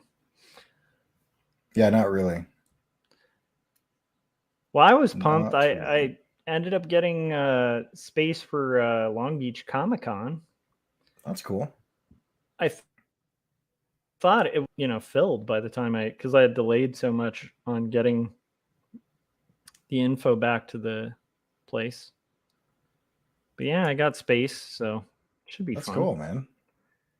Yeah. Wait, is this guy just giving these away for free? Wait. Hold on, that can't be right. Who Scott Cirkland and his comic book starter kit when you sign up for his mailing list? Is that who you're talking about? Yeah, that would be one. Corey Kerr and his amazing tutorials on After Effects that are free on his YouTube channel. Is that who you're talking about? Or Shades, the best 6 minutes and 19 seconds that you'll have today for free. Yeah. It is a really cool experience. I encourage people to check it out. it's also very inspiring what honestly, it's inspiring you pulled it off, because that was crazy ambitious. Yeah, I think it was probably the most ambitious project I've taken on. Yeah. And part of that is because I was working with other people. Like, working with other people is always awful. Yeah, I agree with that. Yeah, even people I like Mhm. and people that I get stuff done well and everything, it's still just like not me. Yeah. Collaboration is tough. Yeah. And it depends, because collaboration, when it comes to like client work, can kind of work out. But when it comes to personal work, it's really hard for me to do. Yeah. Right now, so far, things are going pretty smooth on this collaboration, but it's Yeah. usually not something I do. Right. I have to really, really believe in the project. And then I'm very selective about who I'm collaborating with, because you have to account for flakes. Yeah. Because, quite often, a lot of the time, it winds up turning out like a high school project where, it's like, okay, guys, we're all going to do this research. We're doing this group project. We're going to do a group presentation, and then it ends up being me doing all the work. Yeah. That's most of my collaboration experiences. That kind of happened on Shades. Like, Yeah. I had, over 20 students that were like ready to go. They had filled out a form, signed up to get going, and everybody was like on board. And then like 6 of them showed up. And I was like, oh. And then of those 6, several of them just did like one thing. And I was like, oh, okay. And that was fine, because I mean, they were, volunteering their time and doing it, kind of just to learn and whatever. But I kind of thought I would get a lot more out of it. But I was able to finish quite a few of them, so it was good. I should probably know the stats on that a little bit more, but yeah. I might have to bow out at some point, just so I can, like, this is probably going to take more brain power than I have. Oh, that's okay. That's okay. I appreciate you stopping by. Why don't you give folks, because you're going to do it a lot better than I would, like a quick rundown of what Shades is. What's the premise of Shades? And why should people check it out? The premise other than of what Shades, we've already said. Yeah, the premise of Shades is a recent widow is lonely and decides to try an augmented reality social media system to meet friends. That's the premise. The reason that I did it is because I think we're headed into an age of wearable technology where we are all the dog in Pavlov's experiment, and Pavlov is a billionaire that's trying to manipulate us and sell our attention to advertisers. And I would like to discourage people from using wearable tech, because and this isn't like a conspiracy, this is just like known things. We are being trained to like come when the tech companies call, and they can deliver us, because I was just talking to somebody and they had just deleted all their social media off of their phone. And I said, why'd you do that? And she was saying, I didn't realize like how much anxiety I was causing myself. Like I didn't want to inundate myself with all these messages. And yet I did. And I'm kind of annoyed that I did. And I was talking to her, and I was saying, well, you kind of did, but also like the tech companies are doing that intentionally, And she was saying, no, I chose to follow those accounts. And I said, yeah, but you never would have known that those accounts existed if it weren't for the algorithm trying to escalate your engagement and addiction to the messaging. And so if you were interested in something at a 2, and then they show you something in the same vein at a 4, and then you get interested in that, and they show you the same thing at a 6, and then at a 10, and then at a 15, and then at a 25, on your own, you probably would have never made it to 25. You might have made it to 4, you know. But so yeah, technically you chose that, but like the social media channels can offer any number of tens of thousands of things to show you every time you log on, but they're going to show you the most salacious and sensational thing because that's the most addictive. And so yes, there is your choice involved in that, but you were also being heavily manipulated. And so Shades is kind of about the choice that you have that we often don't think about, which is you are allowed to disconnect. I joke with my students often, and I tell them, did you guys know that you have the right to think a thing and not publish that publicly on a social media channel? Like, you're allowed to have thoughts that just stay in your head. That's a right that you have. And yeah, and I think that so that is such a good point, and you guys should all check out Shades because it's amazing. I think that like it also is one of those things of like, I'm a big fan of like vulnerability and openness and stuff like that. Me too. But there's still a variety of things that I will not broach or bring up on a stream. You know, I'm pretty comfortable with sharing most things, but there's some things you just don't share, or like some things that you can keep personal. And like, I also think there are some people who may not be prepared for that sort of thing. Like, especially like younger folks. I don't know if they're aware or prepared for what they want to share or not, or are even considering that kind of, let's say good point. In the natural progression of life, you're going to come across things that are typically, not everybody, but you're going to come across things that are age appropriate. Like your experiences are going to be age appropriate experiences most of the time. And when that doesn't happen, we see that as an aberration, and it's usually abusive, or it's usually, something went wrong, And so, like, I don't think there's anything wrong with fire, but like, I don't let my 3-year-old just play with fire, but there's nothing wrong. There's nothing wrong with fire, but there's an age appropriate level of engagement with that. And when it comes to algorithms, they don't care.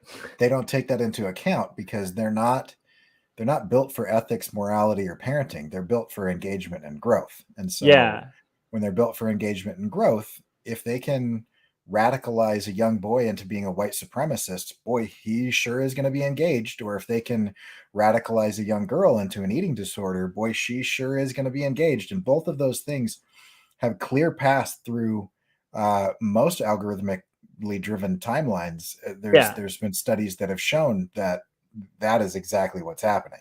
It's fascinating too, because there's some of it that is very intentional. And then I think some of it is just like the baser part of human instincts. Like are actually, it's kind of like if you think of like daytime TV, right? Like back in the day, that was sort of driven by baser instincts, where it'd be like a police drama or like a murder story or whatever it is. As long as it's salacious and kind of like makes people feel afraid or makes people feel judgmental or makes people feel some negative thing, that's always like human beings. If we get negativity, we're always way more willing to respond. It's very interesting. It's like you have to kind of consciously try to not be that, Right. Well, I mean, it's like the old adage that if you want to know the answer to a question, post the question and then change accounts and put a very wrong answer as an answer to that question. Oh, that's such a good point. And you will get a faster response with the correct answer than you would if you just post the question by itself. Like people are engaged by negativity. And so that's why it's been proven that hate is one of the fastest, anger is one of the fastest spreading emotions on all social media platforms. And so, it's a big problem. But I mean, the radicalization of our youth is problematic, and I don't know that Oh, many yeah. people are really thinking about the slow burn. Like as a society, we're like a bunch of frogs being boiled slowly here. But like if you like people that are our age, I remember knowing the one person in high school that had a cell phone, and it was like weird. Yeah, I right? mean, I didn't even have a computer till my senior year of Right. high school. So, And I and tell part of that was because like a poor family and stuff. But it's like still like it's unthinkable a human being in high school without a computer. That's just right. unbelievable, at least Yeah. in the U.S. Yeah. And yet I didn't even know. I think I had a friend who had a scanner in high school, and I had this when they said scanner, I had this vision of it being like some sort of weird like sci-fi thing that would have like Yeah. red, like infrared like lines that would, it'd Right. be like a sci-fi movie scanning. I didn't realize it was just like a photocopy machine, but like attached to your Yeah. computer. Yeah. It's interesting. That's how old I am, you guys. So Yeah. But what I'm saying is, for the most part, our brains were allowed to develop yeah, without digital interference. I Yep. mean, we had television and there's still all of that going on and everything. But like people's attention spans have been reduced to almost nothing. There is an old, I should find this. There's an old short story. Oh, by the way, because your comics also deal with some of this stuff, and I want you to talk about the old short story. But your comics also deal with this ye old modernity, which you Yeah. guys should all check out too. Corey's got an awesome comic. Yeah, there's 3 of those out. All of this is available in the link below at the email. So if you haven't signed up, it's no more than once a week, sometimes fewer than that. And I just send out a little note on what I did that week. And that way, because like the algorithmically driven timeline is not going to necessarily show you all this stuff, because I recently decided within the last month to stop playing their game. And so my engagement levels on social media have dropped significantly because I'm done responding to the beck and call of the bell that they ring. Mm-hmm.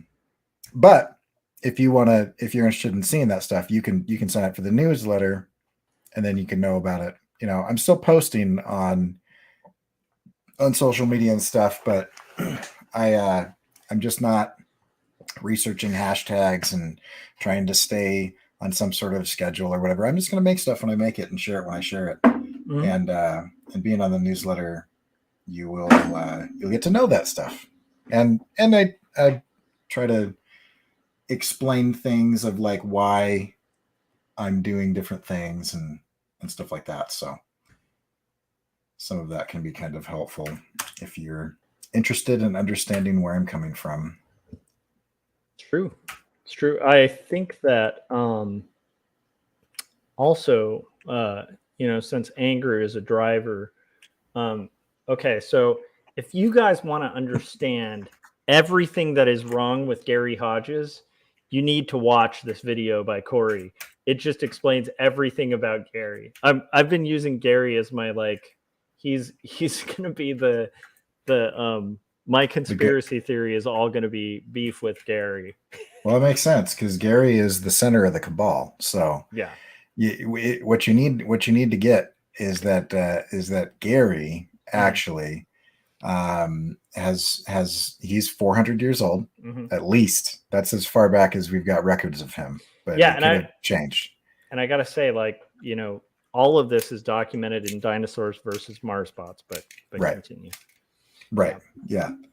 And you've just got to understand that he is behind the financial crisis. He invented crypto, and yeah. So I mean, he started 4chan. Yeah. If anyone out there is familiar with Gary Hodges, you'll know he is the ultimate crypto bro.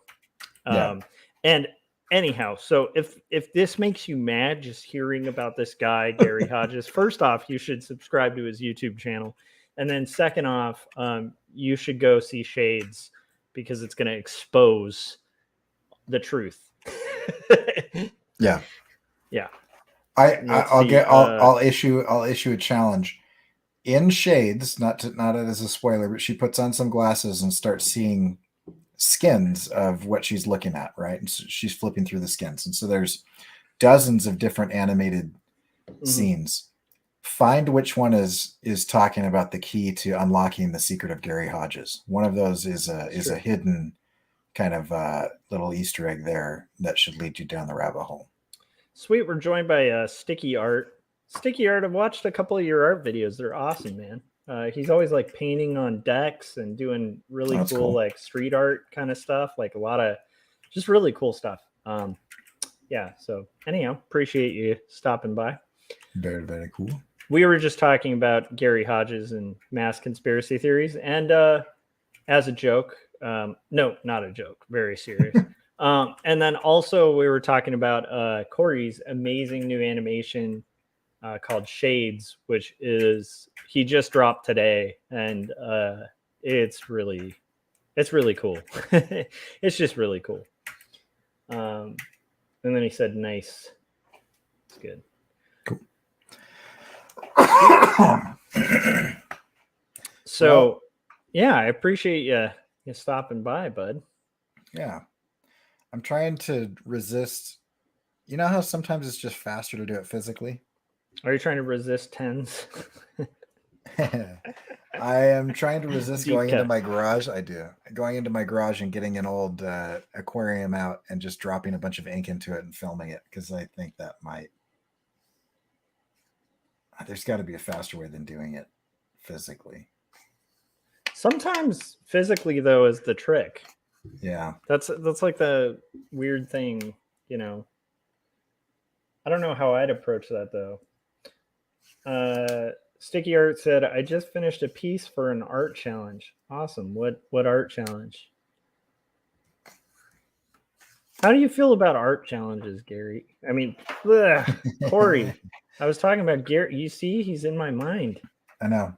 It's he's in my mind. It's the neural implant that he put there. Yeah, I think it's all the social media companies that he runs, you know. Right.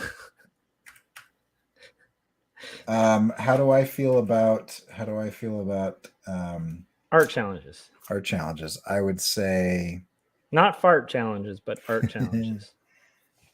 I'd say mostly I think they're fine, and then often they can be a distracting waste of time.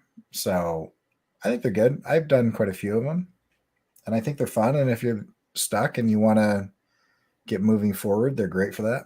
Mm-hmm. I actually think if you're sticky doing art, those art in his name should take on the sticker stint. Sticker stint is pretty fun. Yeah. What I like about the sticker stint is you end up with like 30 products that you can sell. Yeah. Yeah. But yeah, I mean, I don't know. I think they're fine. I think they can also distract people from doing actual projects. Yeah. But oftentimes that's exactly what people need to kind of get moving. Yeah, I kind of agree wholeheartedly with your take. Okay. Talk me through this. So if I have something like this and I don't want to spend a lot of time, I don't think a threshold is going to give me what I want. I would I'd like this gray to be, I'd like to eliminate the white as if this was like a mask. You know what I mean? Like if it's a 50% gray, I want it to be 50% transparent. I'm trying to think of there's got to be a way in Photoshop to just easily do that. But you're just trying to get rid of the white on it? Not get rid of the white, but turn all of the grayscale into levels of opacity. Okay, so what you need to do is you need to send me whatever that is, and I'll walk you through it in like 2 seconds. All right, hold on. Because it'll take me forever just to describe it, and I can just show you real quick.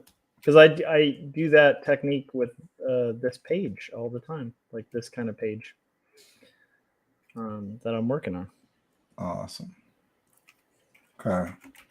I'm gonna hit you on Instant Messenger here, or Facebook Messenger. Love it. Do-do-do.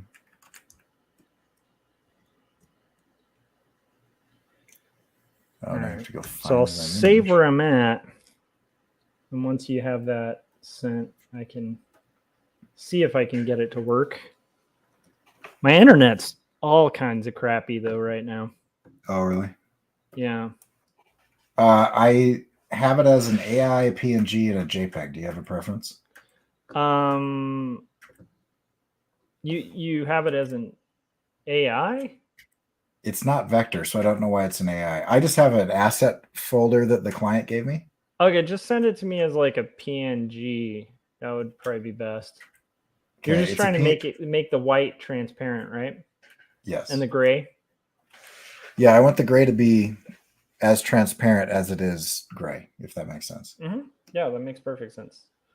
Whatever levels of white, you just want it to be clear. Correct. So it kind of looks like here. I'll show you. You want it to kind of look like so. Hold on.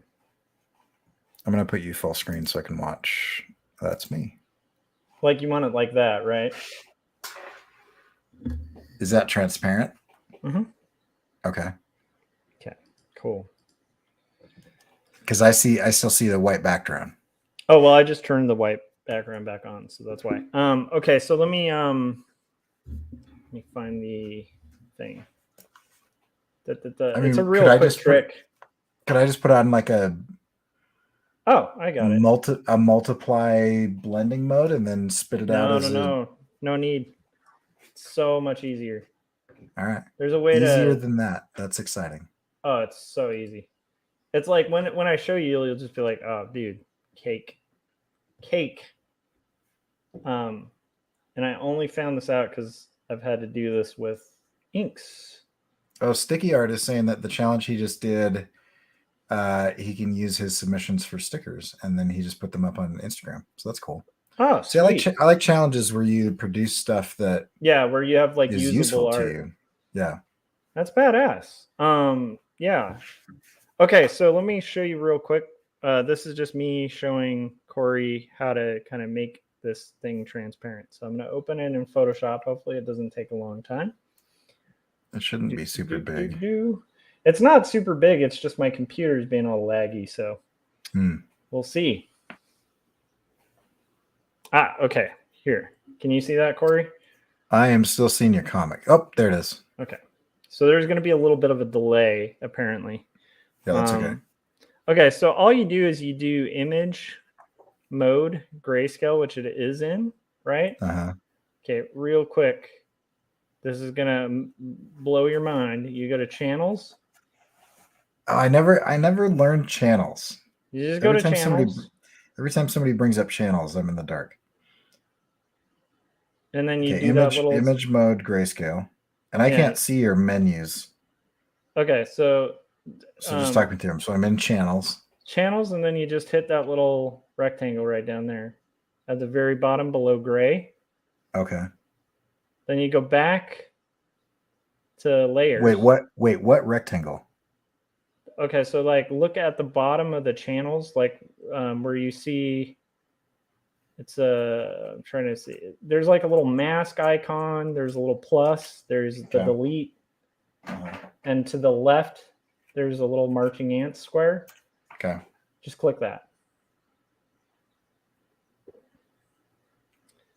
Okay, then you go without touching anything because you're going to see like a marching ants appear around everything, okay? Yeah. So then you go back to layers. You're going to make a new layer. You're going to select inverse. And then you're going to go to black and just go to edit fill. And I think that should work. Oh, should have worked. Oh, hold on. Now I need to actually hold on. Actually, that was my bad. Let's see here. Layers. That should have worked. Hold on. Okay. Yeah. select fill. There you go.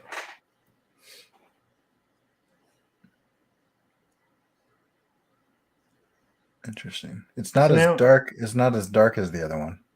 So now if I were to do this is my white, this is the black. I see. So this is it with transparency, Yeah. right? Now, if you needed to do it where there's more contrast, you actually just have to adjust your contrast before you do that. Like if you want that black to be a rich black, you got to Right. go image, adjustments, turn up the brightness, contrast. Gotcha. Right. And then so it's literally you can just load your selection in channels. So when you click those marching ants, it's going to select everything white, including whatever value of white there is. And then when you go back to layers, you just select the inverse, which will pick your black, and then you can fill it, and it'll fill in transparencies. Pretty cool, right? That is cool because you can also do. So what's cool is you can also lock it, right? And then if I wanted to change the color, like right now, because it's a transparency, if I lock my transparent pixels, I can just go like Shift F5. Oh wait, hold on. Let's go to mode. You gotta take it off grayscale. Or RGB, I guess, since you're doing video. So if I wanted to like fill it with a different color, I can use whatever color I want. Mm-hmm. It's magic. Anyway. Yeah. And the cool thing is, because it's transparent, you could have like, hold on, like multiple layers of that thing, like Yeah. Oh, that's going to make this a lot easier. And if you have that selection, then you could actually just create like a solid color layer and then use the selection as the mask. And then you could just change it that way. Yeah, but I mean, for me, it's like just lock the transparent pixels and then you can use a hue saturation and slide it all over the place.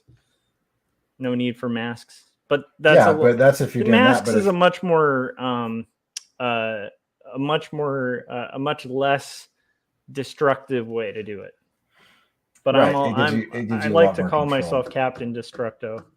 So anyhow, so that was that. But yeah, was that helpful at all? Very helpful. I actually think the only reason I know that is playing around. Yeah, because if I have an alpha channel, then I can, or a beta channel, because you're not an. I'm just kidding.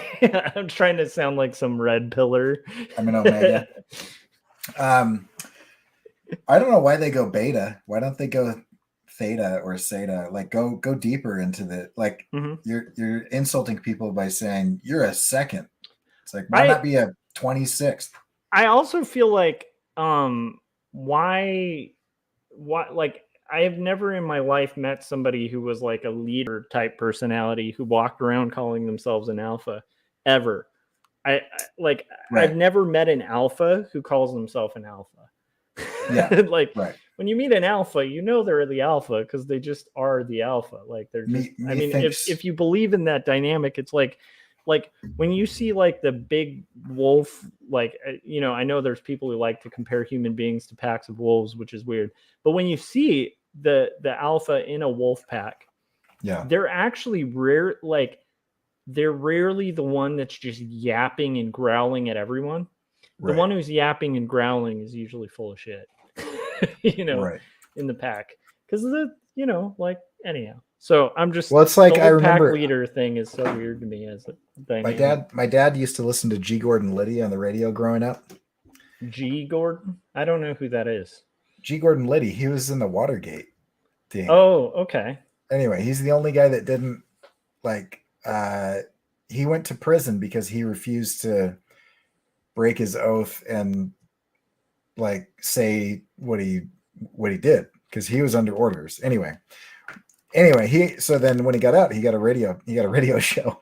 He had a radio show. It was pretty interesting. Not great. Interesting though. But because he was in prison, people would ask him questions about prison. And he said, listen, the guys that run around in prison and talk about being in the mob are not in the mob. The guys who are in the mob, they say there is no mob, the mob doesn't exist, and then they stand up and somebody else opens the door for them and they leave. It's like, it's all the guys that are like, I'm an alpha. It's like, you're not. The guys who are don't say it, but somebody else opens the door for them. Agreed. Yeah. So really, it's just like, it's more of a Sigma channel than an alpha channel that you're using there. I'm just kidding.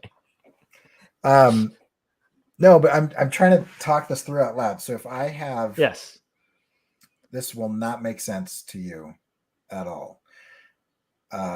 If I use one of these with an alpha channel as a track mat inside of a pre-comp, you could have moving animations within the mat. Yeah. Yep. Hmm? Yep. That it's weird that makes sense to me. A I year know, ago, I'm that wouldn't make impressed. any sense to me. Are you doing more After Effects stuff that I don't know about? No, just like I was thinking about like a mat and film, where you're like, right. And then I was like, okay, if it's tracking, then it'd just be like a moving mat, which is pretty cool. So yeah, you could, in theory, use a mask as that's awesome. I think that solves my problem. So you owe me like $1 million now for that. I'm kidding, of course, because for those of you who haven't been following Corey and I for years, Corey literally like helped me learn After Effects. Like I am so indebted to Corey.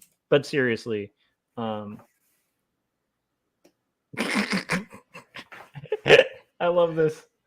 Sticky Art said that was such an alpha thing of you to say. I love it. I feel like we should do the whole like red pillar thing, but in art. I'm sure that's already taken, but isn't that just Comicsgate? It does sound like it. I feel like that is the bit, because I feel like they are kind of like those guys who are just like, dude, we're gonna show you the secrets, and then it's like, no, you're not. You're not like, we're gonna show you how to pay us. That's basically what that scam is. I don't like the scam. My favorite scam is, I'm going to teach you how to work from home and make $3,000, blah, blah, blah, blah, blah, with this one simple step. Just order my book. And then you order the book and the book shows up and it's like, sell people books. Yeah. And you're like, oh, shoot. Hey, guys, you aren't going to believe this, but you got to read a lot of books. And that'll make you really smart. And you should pay me money to learn about how to read books. Wait a minute. Wait a sec. Wait. Haven't we heard that like our entire existence as human beings? That's like, it's a smart thing to get educated. And it's like, no. I'm the first guy who's going to tell you this. Look at my Lamborghini that I rented yesterday. You see that? I love how they always rent something. I mean, it'd be fun to rent a Lamborghini. I think here's the problem. I don't think I'd feel comfortable driving a Lamborghini that I rented if I did rent a Lamborghini, because I wouldn't want to crash it. Yeah, that is a challenge. I think I would be the guy who drives more carefully in like a sports car than I would in any other car on the planet. I wouldn't be the person zipping around on a freeway with that. Having owned a sports car before, like the weakest and lowest quality sports car you can imagine, I owned a Mini Cooper, which my insurance charged me as a sports car. So. That's an alpha car. Is it? Because when I got it, one of my friends in LA said, I feel like only female graphic designers drive that car. It's like, well, no, I feel like that car has, like, to me, okay, this is how I view, this might be crazy, but I feel like if you're bold enough to drive a Mini, you're like the polar opposite of the guy who's buying the gigantic, ridiculous truck, who's just like, I'm making up for something. It's like with something like a Mini, which by the way are really expensive and crazy to, I mean, just they're actually not great as cars. Expensive as you would think. Well, no, they're expensive. They're expensive because that's why they're expensive, because like they break down really easily, and then the parts are insane. Which is why I no longer have one. Yeah, I love the look though, the aesthetic look. Oh yeah, the look is great. The driving. Those things are fast as hell, right? Oh, super fast. I mean, like torque, like the weight to torque ratio is insane. The wheelbase is only like a couple inches shorter than the actual car itself. I took a Sticky knows what's up. He said Mini Yeah, Coopers are exactly. sick. Yeah, but Yeah. they have too many transmission issues. Yeah. I took a corner I found out that you can go into a slide at a Mini Cooper at 53 miles an hour. 50 miles an hour, you can take a 90-degree turn and it'll take that turn. Over 53 miles an hour, you'll break into a four-wheel slide. But I mean, they actually have a weight in the middle of the car that when you turn, it leans you into the turn. Like the weight shifts. Like, so if I'm turning left, centrifugal force would throw me to the right. So what Mini Cooper did is when I turn left, it shifts the weight to the left. So the car actually leans into the turn and it feels exactly like a high-end go-kart. It does. That's awesome. And it's drive-by-wire. Oh man, I just love that car. But it is not worth owning. I mean, I would probably zip around a bit in a Mini Cooper because it's like that's not quite as bad as like a Lamborghini. Well, I guess any car. I don't know. Well, the Mini also Cooper, the insurance, it sucks on those things too. The insurance is super pricey. Minis are not expensive because everybody's like, yeah, they're not great. But you can get them used for like real good. I don't know what they are now because used right now is insane. But like a year ago, used like $9,000 to $12,000 used for a couple of years old. Yeah, that's not bad, man. I feel like that still is to me the ultimate graphic designer car. It's like it just is. Like, I don't know if you guys, I need to find out who did this, but like back in the day on YouTube there was like a graphic design hip hop song that was hilarious. Oh, that's funny. And it was basically a guy talking about driving his Mini Cooper. He's like bragging about it and then bragging about the different uses of like fonts. And at one point he's like, keep them grids locked. And then he talks about bleeding 186 or 187, which is the Pantone for blood. Yeah, it's pretty awesome. That sounds great. Mm-hmm. It's very goofy, but whoever the graphic designer was who did that was awesome. But that was like that era, like right after the Mini Cooper came out, and that still to me is a really pretty car. You know? Oh yeah, they're awesome.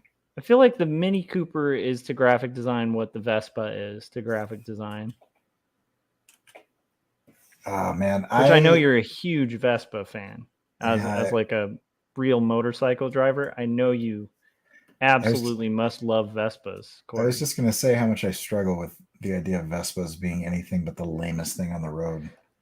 Well, I mean, because you drive like legitimate motorcycles, I could see that. For me, as a guy who doesn't, I'm like, Vespas look just aesthetically very cool for the same reasons that I think that like Mini Coopers are cool. Although Mini Cooper is a much more powerful car, I think. A Vespa is just like aesthetically awesome looking, but it's just an Italian scooter. There's nothing about it that's what's designy about it. It's an Italian scooter.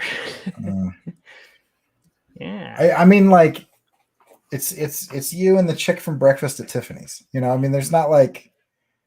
Yeah, but like, okay, let's be fair here.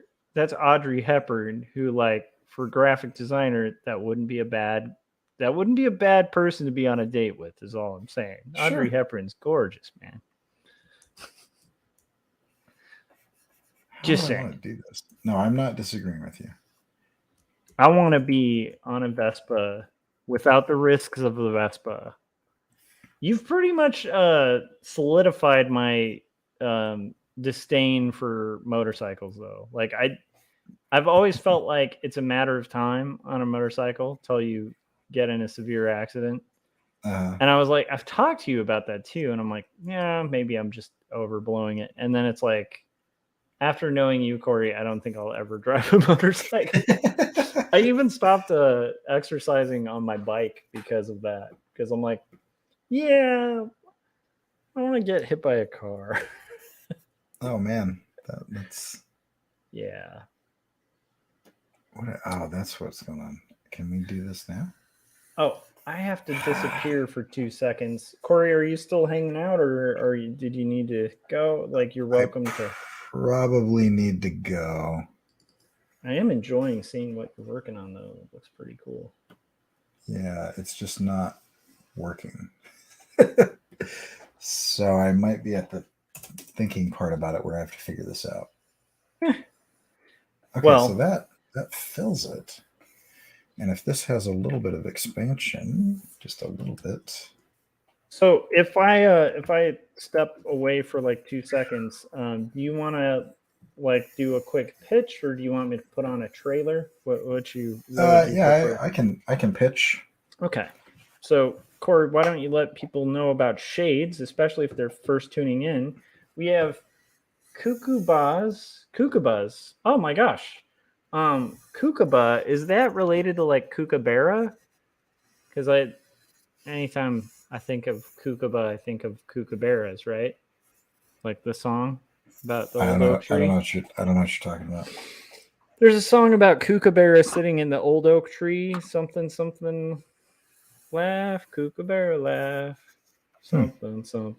It's like about an animal. Anyhow, all right. Because there's the bird that makes the laughing sound. Yeah, and I think it's called a Kookaburra. Right. But I was curious if that was related to that. Good morning from Greece. What is it? Morning in Greece? Anyhow, all right.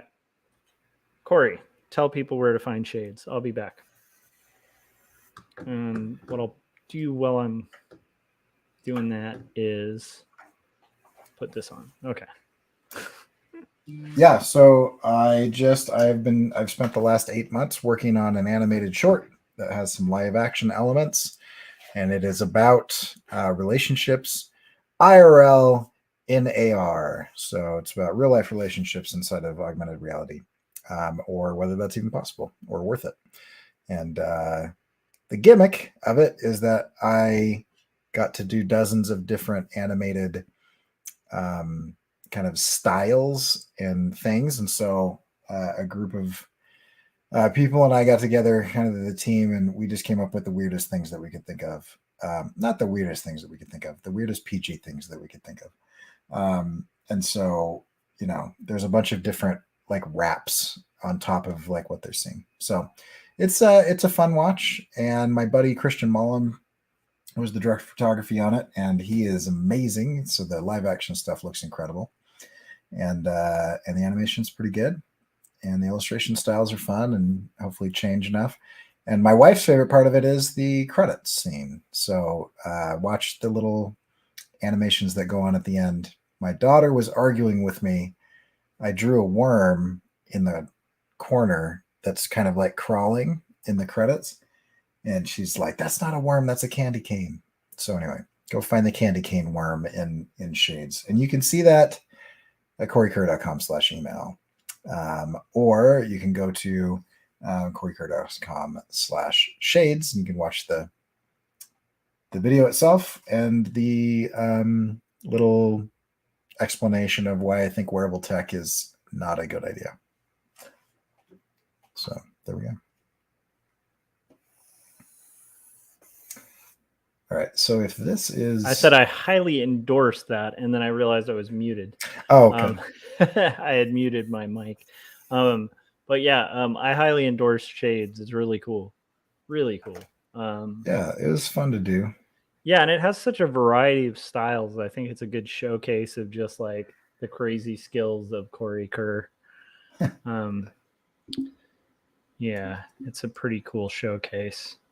Getting a little closer on the flats here. I'm hoping I can finish these before it is time to crash.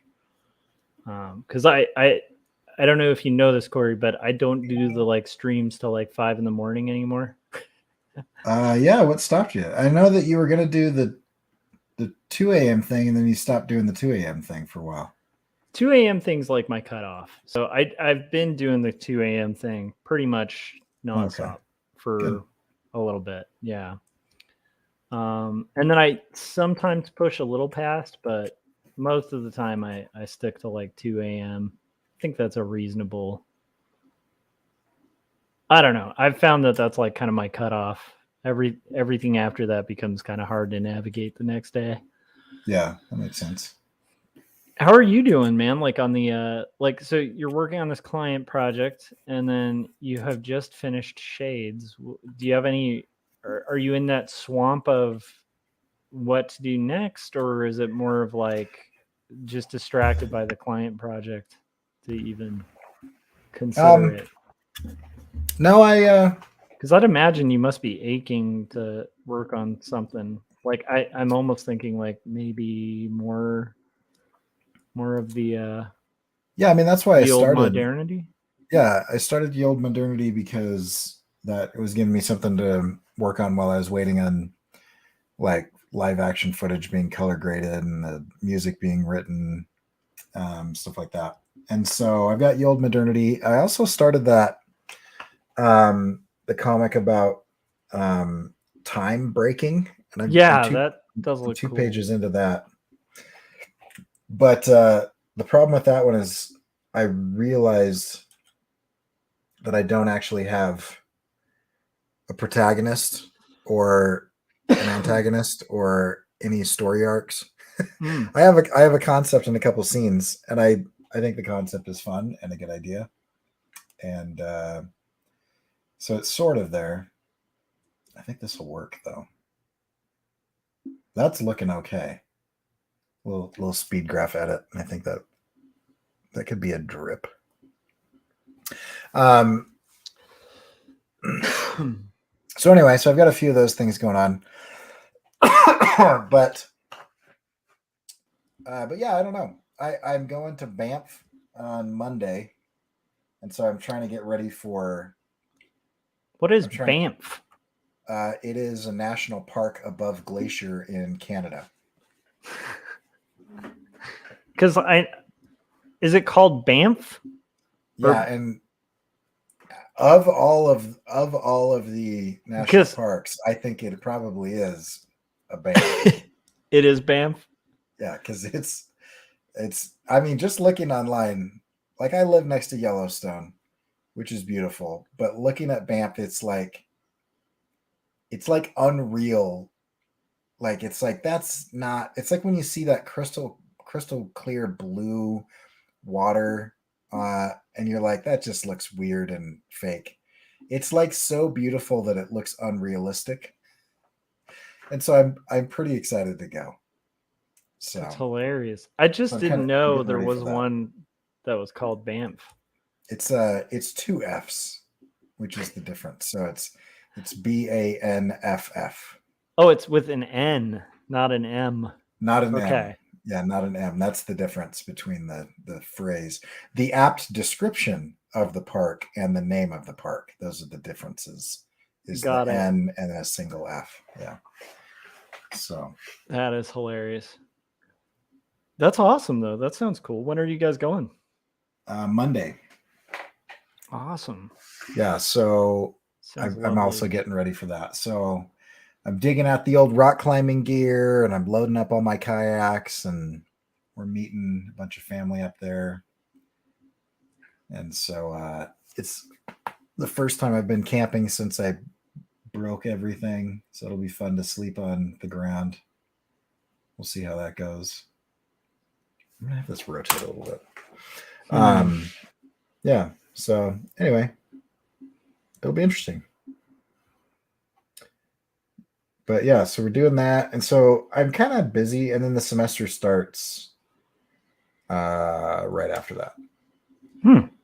So yeah, we're there's a lot going on. Oh, I keep forgetting like the semester thing. Like I just would assume that it's funny. It's like I've already become a normie in the sense of like, wait, you're not at work, right? because weird. Yeah, it's not that weird, but like because I grew up around teachers and was a teacher for a little bit, but it's like it's weird when you do get used to like the kind of schedule of like a day job, it's like right. It is interesting like that dynamic. Yeah, it's definitely It's a weird for worthwhile me. thing. Yeah. I think that would be the biggest perk of teaching. Oh yeah. Yeah, it's pretty awesome. It is pretty awesome. I'm debating. Well, so I'm excited about this. Like I was gonna say, like one of my hopes has been that comic conventions can kind of be like a conduit to do little vacations, like mini breaks. Yeah. And this will be the first con that I'm bringing Ben to. Oh, that's cool. Yeah. So I think he'll have fun. It'll be his first kind of time at a comic convention. I think he's old enough to do it. And so I'm going with the family. So like her sister, and then Ben will be going. And they may not, like, the nice thing is if they're all going, like, they don't have to hang around, if he gets bored or antsy. I brought Scarlett to the one and only that I exhibited at, and she got bored real fast. Mm-hmm. So, but luckily, I think there will be that quick, stimulation of just like all the toys and cool stuff, Right. But then, she never got bored of the show. She got bored of being at the booth, my table. Yeah. Oh yeah, I don't expect Ben to be at the table for like maybe like a minute of it. I think he'd get bored within seconds. I also have a new banner that's coming, and because I want to do banners for each book. Did you see Jim's hiking PSA thing from Jim's hiking PSA? The Night Eats Its Own? I'll just show it. I saw that, but now I'm forgetting what you're talking about. Okay, let me pull it up here. Cow. Oh, I did see that. Yeah. I love it. I look like Charles Manson in there, and then you look kind of like Mr. T. Yeah, it's pretty cool. We're an interesting pair there, right? What is happening in that? Well, I guess like somehow you convinced me to go hiking. There was a guy that I went to high school with that his friend was making fun of him. And he was a really quiet guy. Oh, I think you've told this story, but retell it. Yeah. So he's like, hey, let's go hunting. And he killed him. And it was gruesome. Like, it wasn't just he like killed him. Like it was like a rage thing, but it was like planned. Yeah, that was in the city like that you went to high school in, right? That's insane. Yeah, it was so just full out like, premeditated, huh? Premeditated and also gruesome. Like he shot him with 2 different guns, and one of my friends and then ran him over with his truck. Like multiple times. We think at the end he was trying to like disfigure the body enough to where it would be hard to identify him. But like, yeah, my friend was like, wait a minute, I've got that gun. He would have had to reload like 3 times. And it's not like a quick reload. It's like a 1 round at a time reload. Anyway, that was creepy. That is insane, Man. Well, I have I don't know. Have I told the Crater Lake story? I don't know. No one gets murdered in it, just so you know. Oh, okay. Spoiler alert.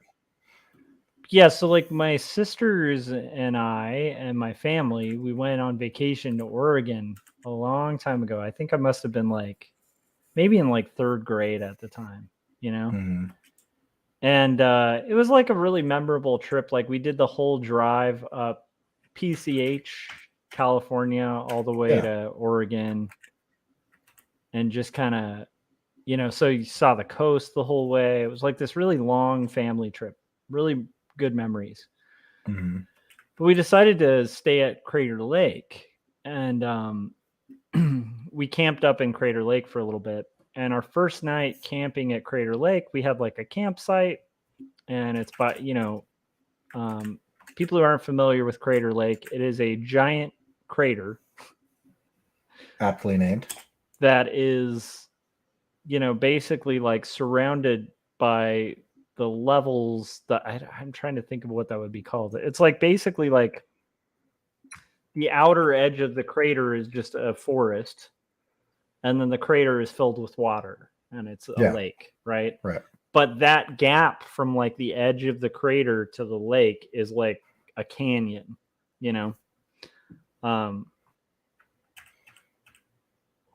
so you have a lot of like cliff sides that are along the crater, right? Mm-hmm. And then forest, and then on the inner parts of the forest that are surrounding the edge of the crater, that's like where, this is mainly for people who haven't been, but that's where like the forests are, right? And that's where all the campsites are and stuff like that. Yeah. So anyhow, we're at the edge of those forests, and my dad's just like, whatever you guys do, stay near the campsite. Like, don't wander into the forest, Mm-hmm. And like a bunch of idiots, my sisters and I wandered into the forests. And he was saying, like, if you end up in the forest, I had been like in Weeblos and stuff like that, which is like for nerds that were in Boy Scouts and stuff. It's like, that's like the mid-level scout thing. So you start Cub and then Weeblos, and then, so anyhow. So I knew how to camp and stuff like that, but we just disregarded the advice of like every single person about, and so we lost track of the campsite as we wandered out in the woods. Mm-hmm. And I've always wanted to do like a comic about this because it was really fascinating. I don't want to get into the long-winded nature of it, but eventually, like 5 hours later, we're still in the woods, just wandering around, and we keep walking past sites that are familiar. Mm-hmm. And it starts getting scarier and scarier. Like we walk past the carcass of a bear. Ooh. Like a grizzly bear carcass. Really uncommon because you don't really see those often. Yeah. And that means you're in wild country if you're walking by bear carcasses. And we're walking past like deer carcasses. There's a lot of dead animals we walk past. And then the weird thing is, about an hour later, we walk past a bear carcass again and realize, wait a minute, it's the same bear carcass. Right. Like, we're not finding our way back. Yeah. And so we wander around, and it's been about 5 hours. We're getting thirsty and hungry and freaked out. And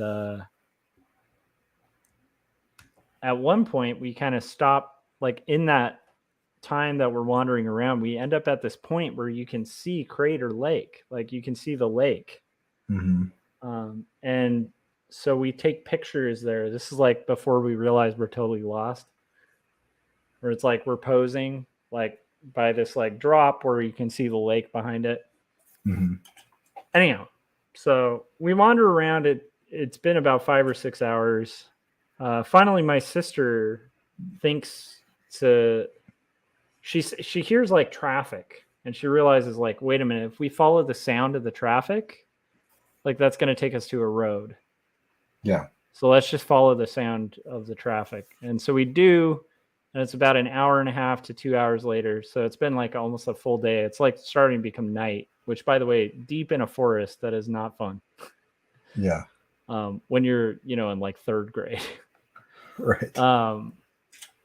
And so we're having a lot of like, sibling dynamics, very like Stand By Me type moments, without one of us like dying at a train track or something. And we finally find our way out. And when we do, we flag down a car. The car stops. We kind of roughly explain where our campsite is. They call a ranger. It turns out there's been rangers everywhere looking for us. That's funny. And anyhow, so long story short, I think my parents are pissed, but not really super pissed, because at that point you're just happy your kids are alive. Right. And we mentioned the area that we took the pictures at, and the park ranger basically describes it and was basically saying there were like 12 people that died at that spot.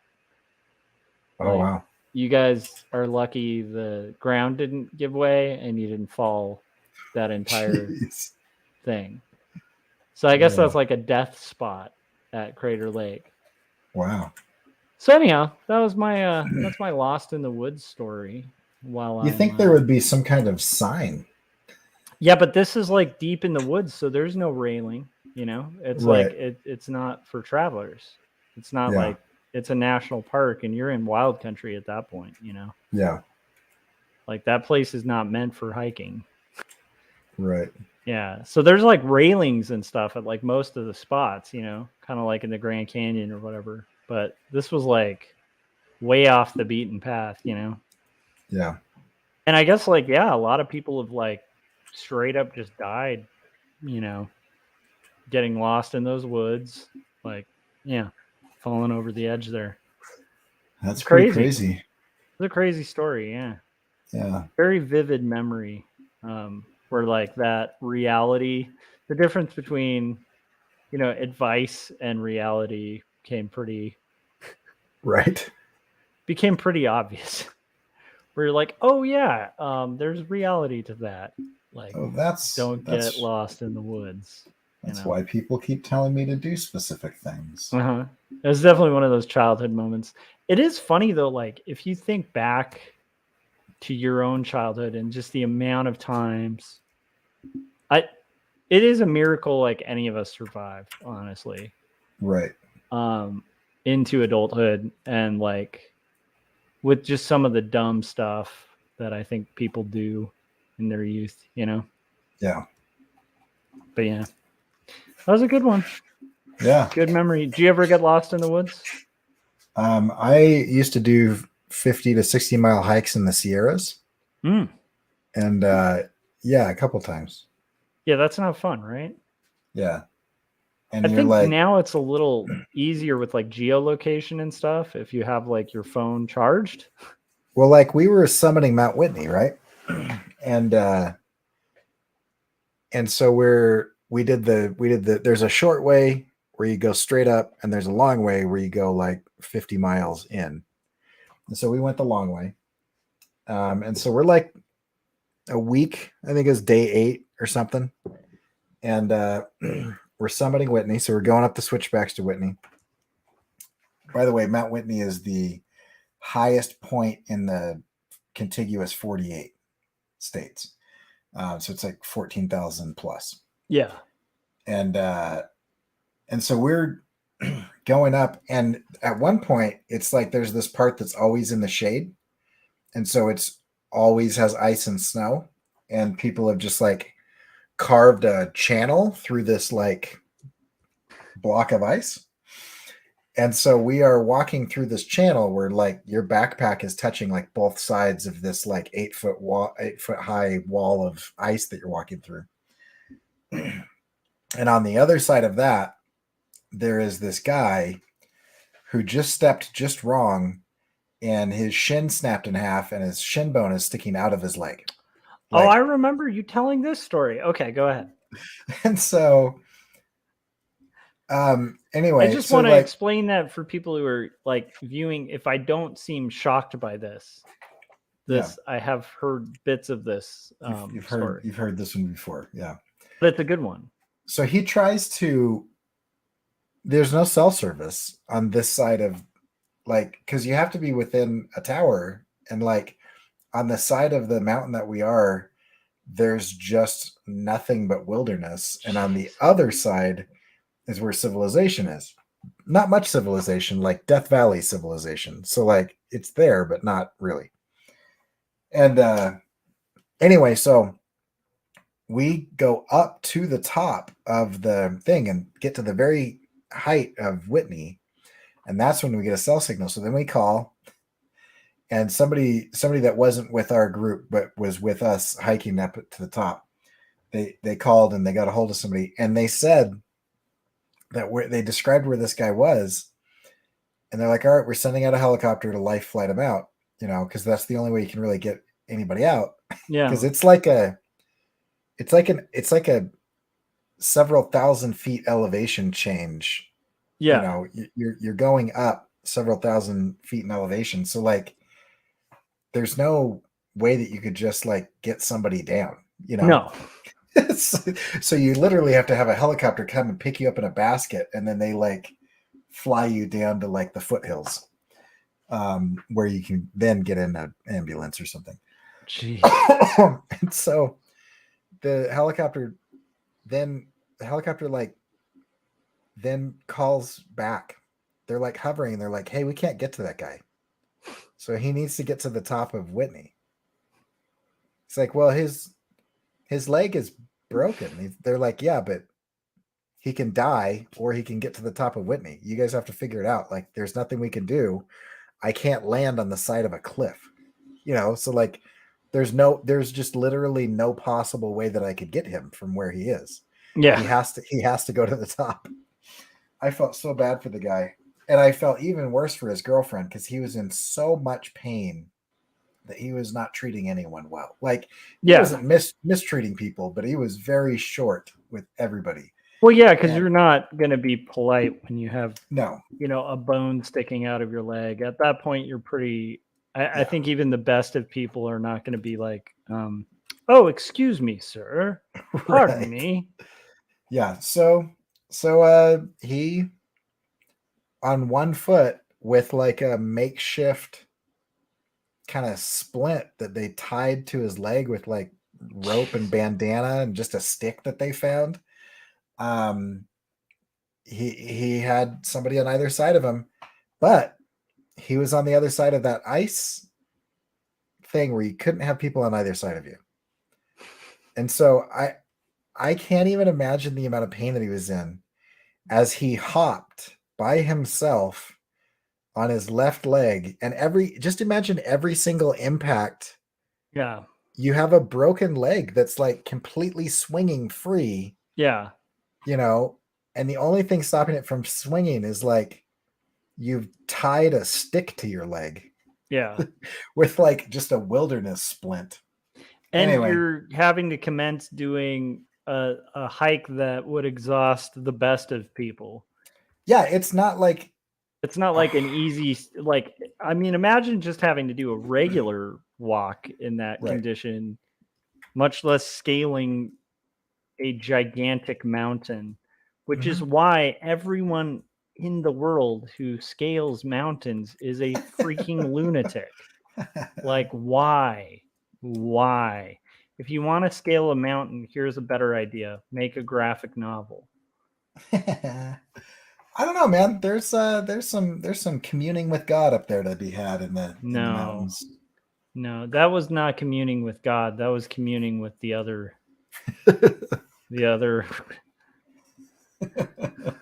No, I'm being kind of goofy. I'm not really an outdoorsy person, but I definitely had those like experiences of beauty where you're like, okay, like, even honestly, even that experience in Crater Lake, where it's like, it's just this beautiful unseen area. And like, up until we realized we were potentially screwed and lost, you're seeing this just beauty, just utter beauty. Yeah. And there is something about untouched areas of nature, that I think are pretty amazing. But that being said, I think my hiking outdoorsy days are over until I go visit you. And then I'll do very like lame, cushy hikes. Okay, sounds good. I want the pre-trodden path hikes, the ones that are like paved and all set up, and it's like, hey, you hiked. And I'm like, yeah. I mean, boy, the way that hike was tough. The way my life has gone lately, I don't know that I could do anything but the really cushy pre-trodden It's perfect. So all it That's- took was like a severe accident to get you at the fitness level that I'm at. Yeah, that has been really hard. Actually, it's like oh man, I'm just so weak.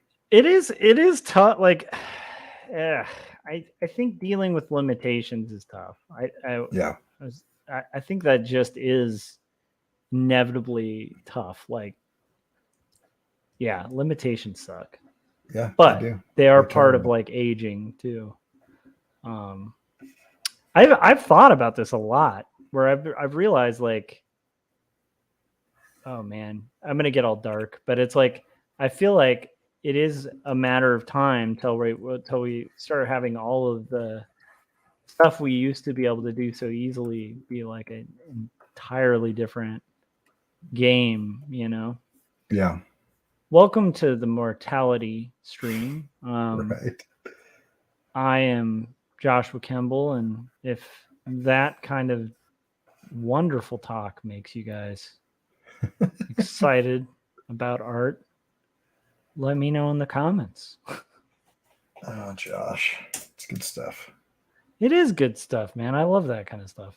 I enjoy hanging out with you, man. I feel like it's been a long time It since has. we've been able to hang out on stream.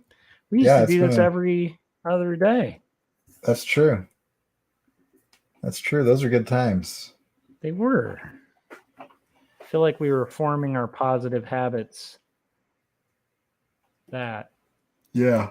have allowed us to do crazy things. Oh man, I want that to do that. I got another hour in me, I think. And that's about what I got. Oh, that's not bad. That's not bad. Let's see. Where do I want that to happen though? I want that. Let's just isolate that. Solo.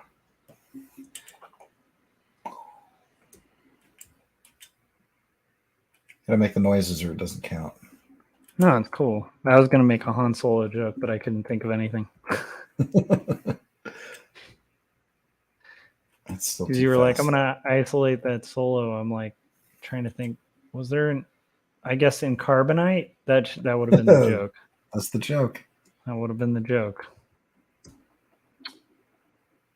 Did you hear my failure as a nerd on a stream?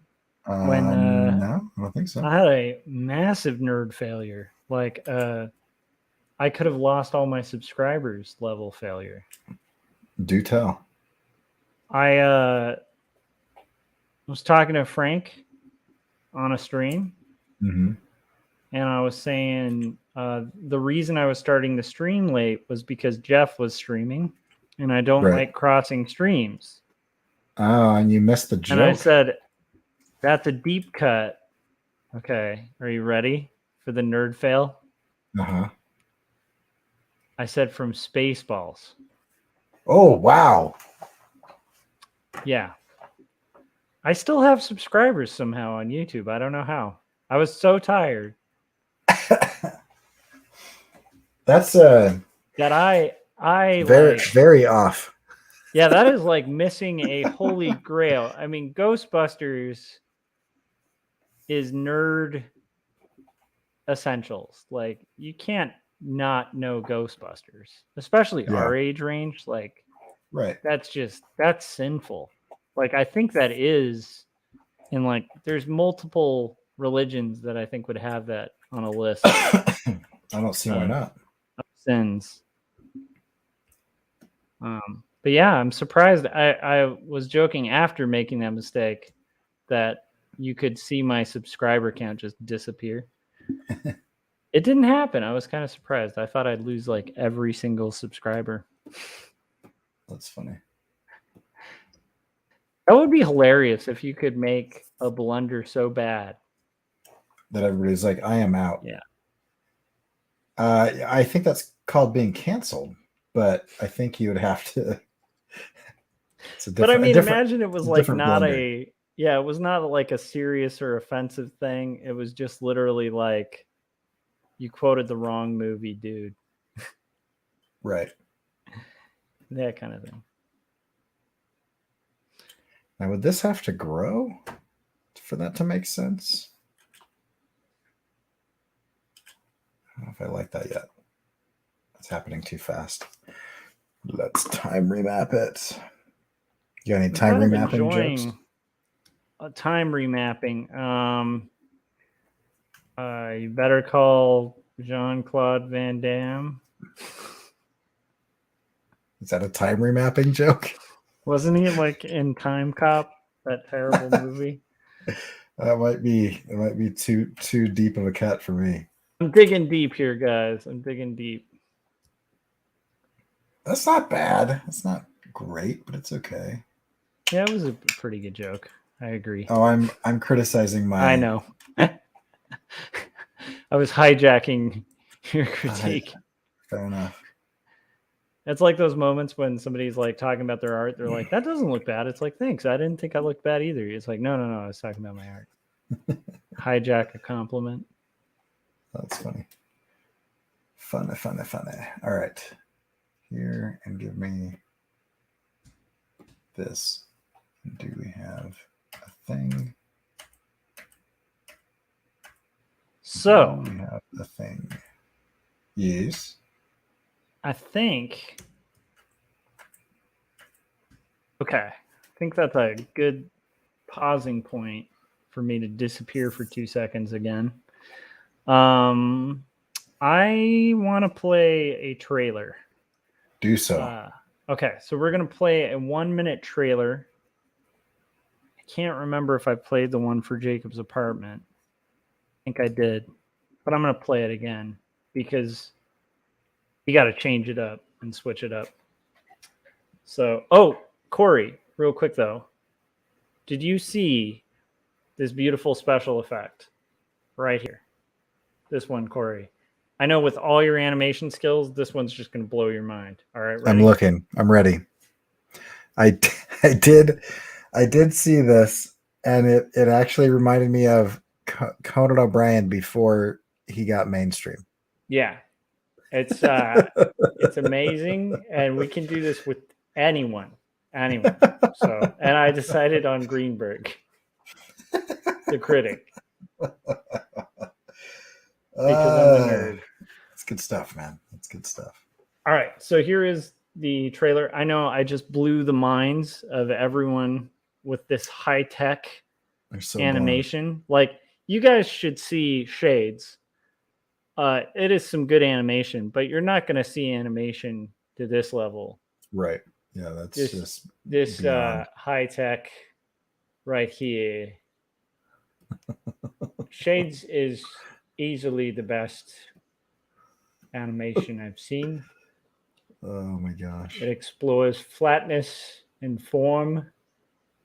And I think Corey Kerr should share this clip with the art history staff at his school to signify that Clement Greenberg, that is me, and I endorse Corey Kerr. Thank you. Good stuff. It's good stuff. Wow, an endorsement from Clement Greenberg. You can quote that on your. That would be hilarious. Shades. It's like got a quote from Clement Greenberg.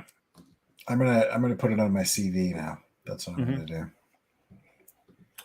All right, guys. Here is the trailer for Jacob's apartment, and I'll see you guys in a minute.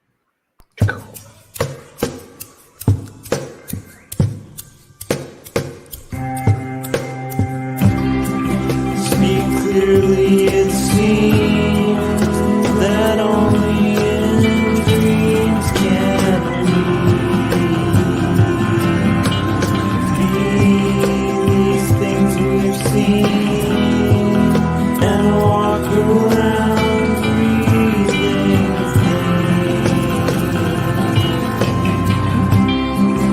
I don't know the part to play in this heart of mine. There's dissonant things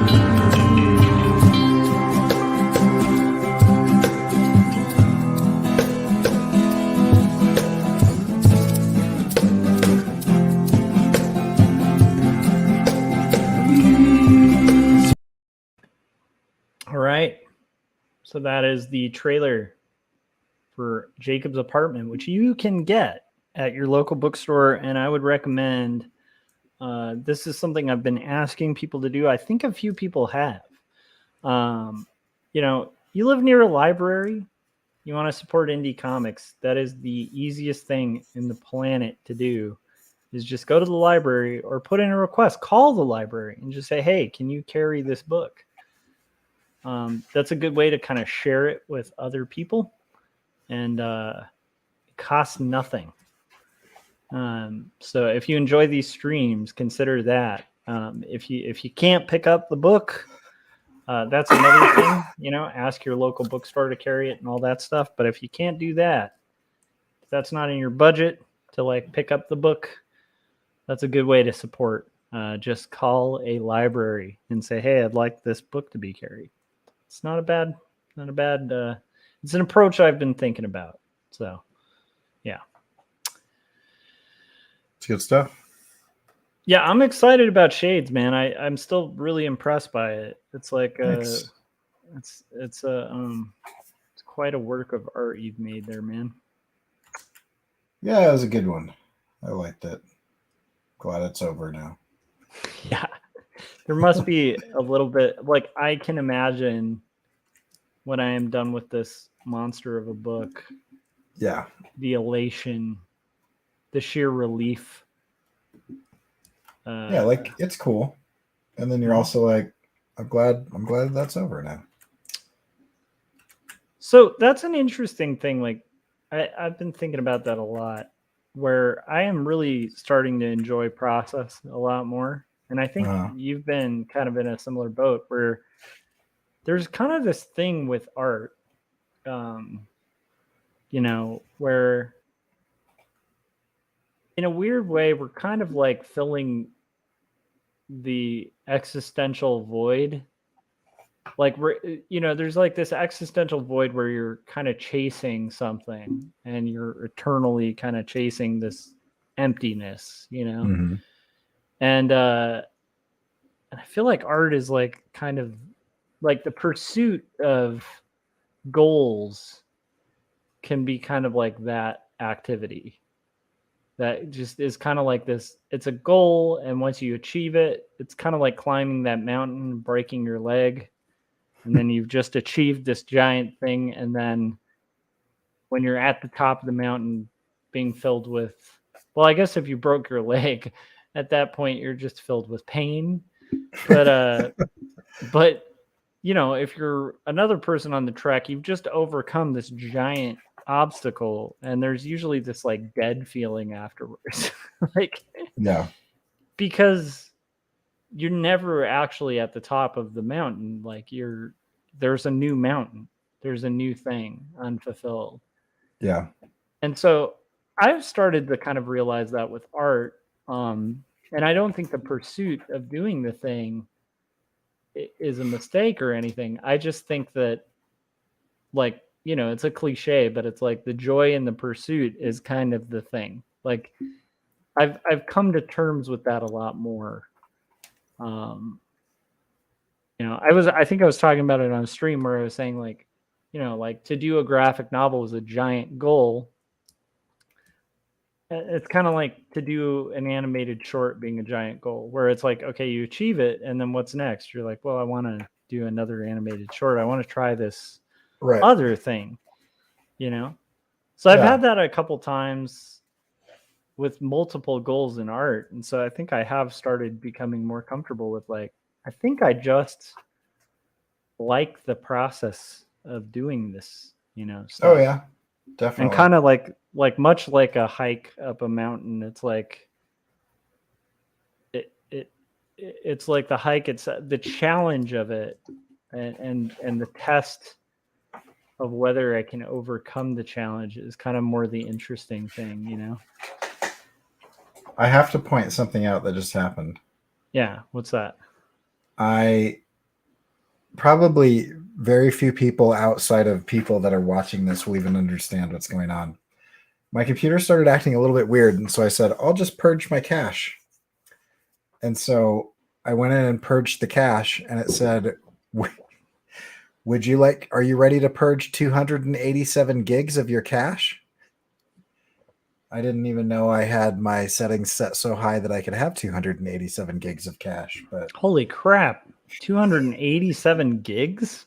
that's what we're watching right now is the purging of 287 gigs of cache. Make it more fun, Corey. Pretend that you're hacking into like a giant, this is like there's bad guys and he's just downloading the files in an action movie. That's Oh what's my happening gosh. right now. And that didn't fix it. Wow. 280. What's the issue? It's just memory bugging? The issue is, oh, that's bizarre. It is showing differently on the stream than it is on my computer. Yeah, because I'm seeing like bands of RGB, like I don't know. It almost looks like something that I feel like we should pull back Clement Greenberg. Well, this is like some modernist looking stuff. This is what happens when you break a link, but I haven't broken the link, and none of my like replace the broken link options are all grayed out. What? I'm very confused on what's happening right now. Oh my goodness. I'm gonna go away for a minute. Understandable, man. Hold on just a sec. All right, Corey is fixing the broken link. And when that's done, I think all of humanity will have been saved from the break. The broken link. I don't know. I'm trying to be entertaining here. That is a bummer. I will say that is probably my least favorite thing about After Effects. And I feel like that if they can get better somehow, if there is a way that the video processing wasn't such a pain in the ass, I think there would be way more people all about After Effects. Because I like After Effects. I think it's probably one of the best animation programs. It's the only one that I've used that was like super intuitive and easy to kind of pick up, because it uses a lot of the logic of like almost like GarageBand mixed with like other Adobe systems. So it's got like an easy timeline. Not easy. Like the kind of stuff Corey does is not easy on After Effects, but for just like basic animation, it's not hard to pick up. But I will say, my first time making an animated video, and this is going to make Corey just look like a horrible person. I'm kidding. Not a horrible person. But the funny thing was when I did my first kind of animation on After Effects, and I messaged Corey and I was like, it's rendering and it's been an hour and a half. He was like, ha ha ha.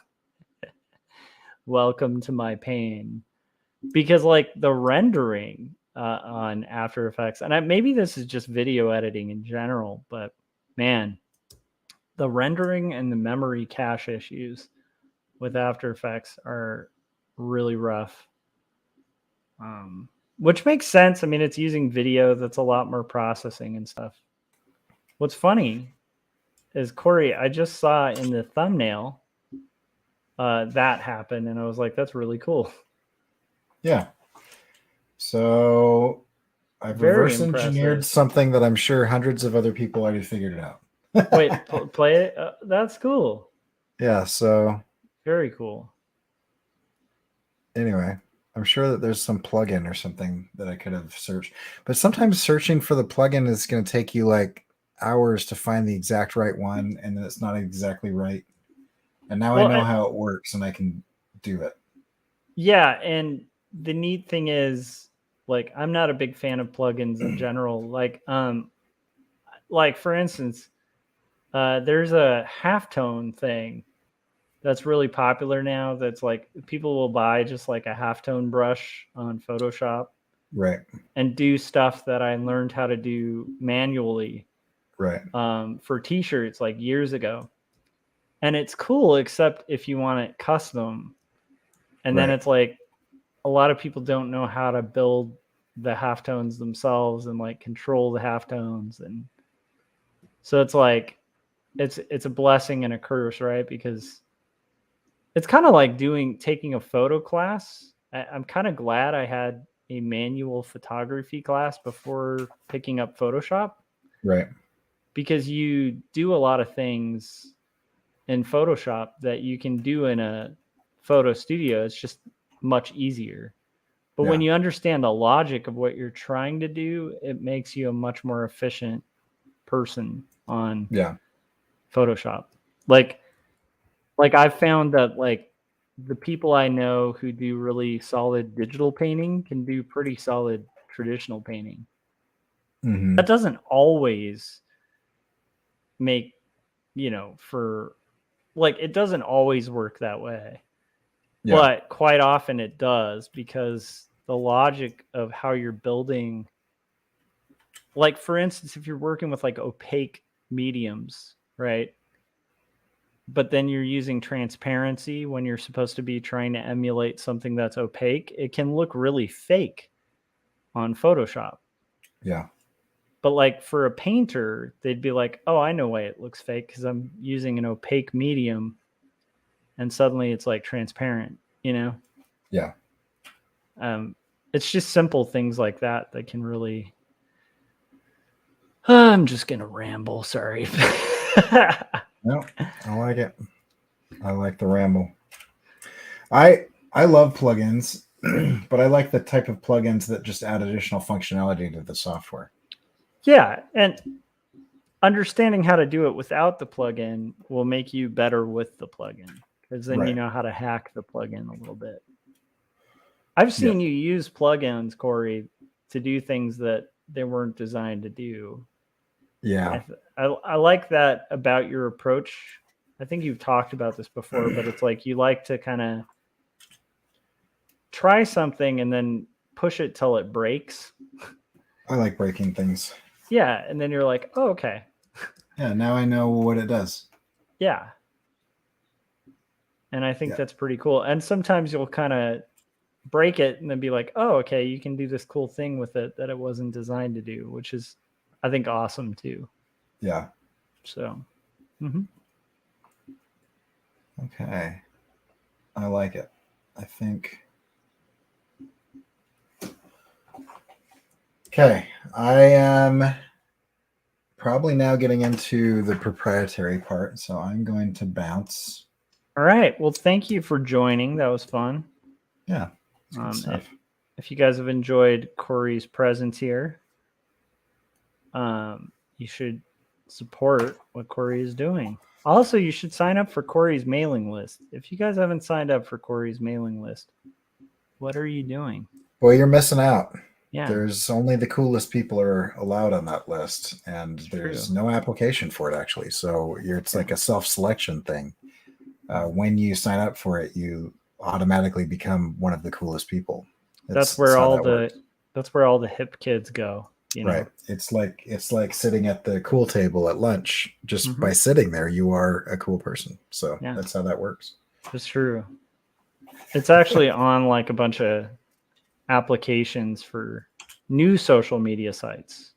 Yes. So people will be like, are you on Corey Kerr's mailing list? And if you're not, you're going to be like, crap, I missed out. Dang it. I should have been on it. So don't have FOMO. That sounded like an old person saying something hip. But see, I pulled it off and sounded cool. And you know why? Because I'm on Corey Kerr's mailing list. Nice. Right. Okay, Josh, I got to tell you, I think you saved me probably an hour just by showing me the channel thing. Yeah.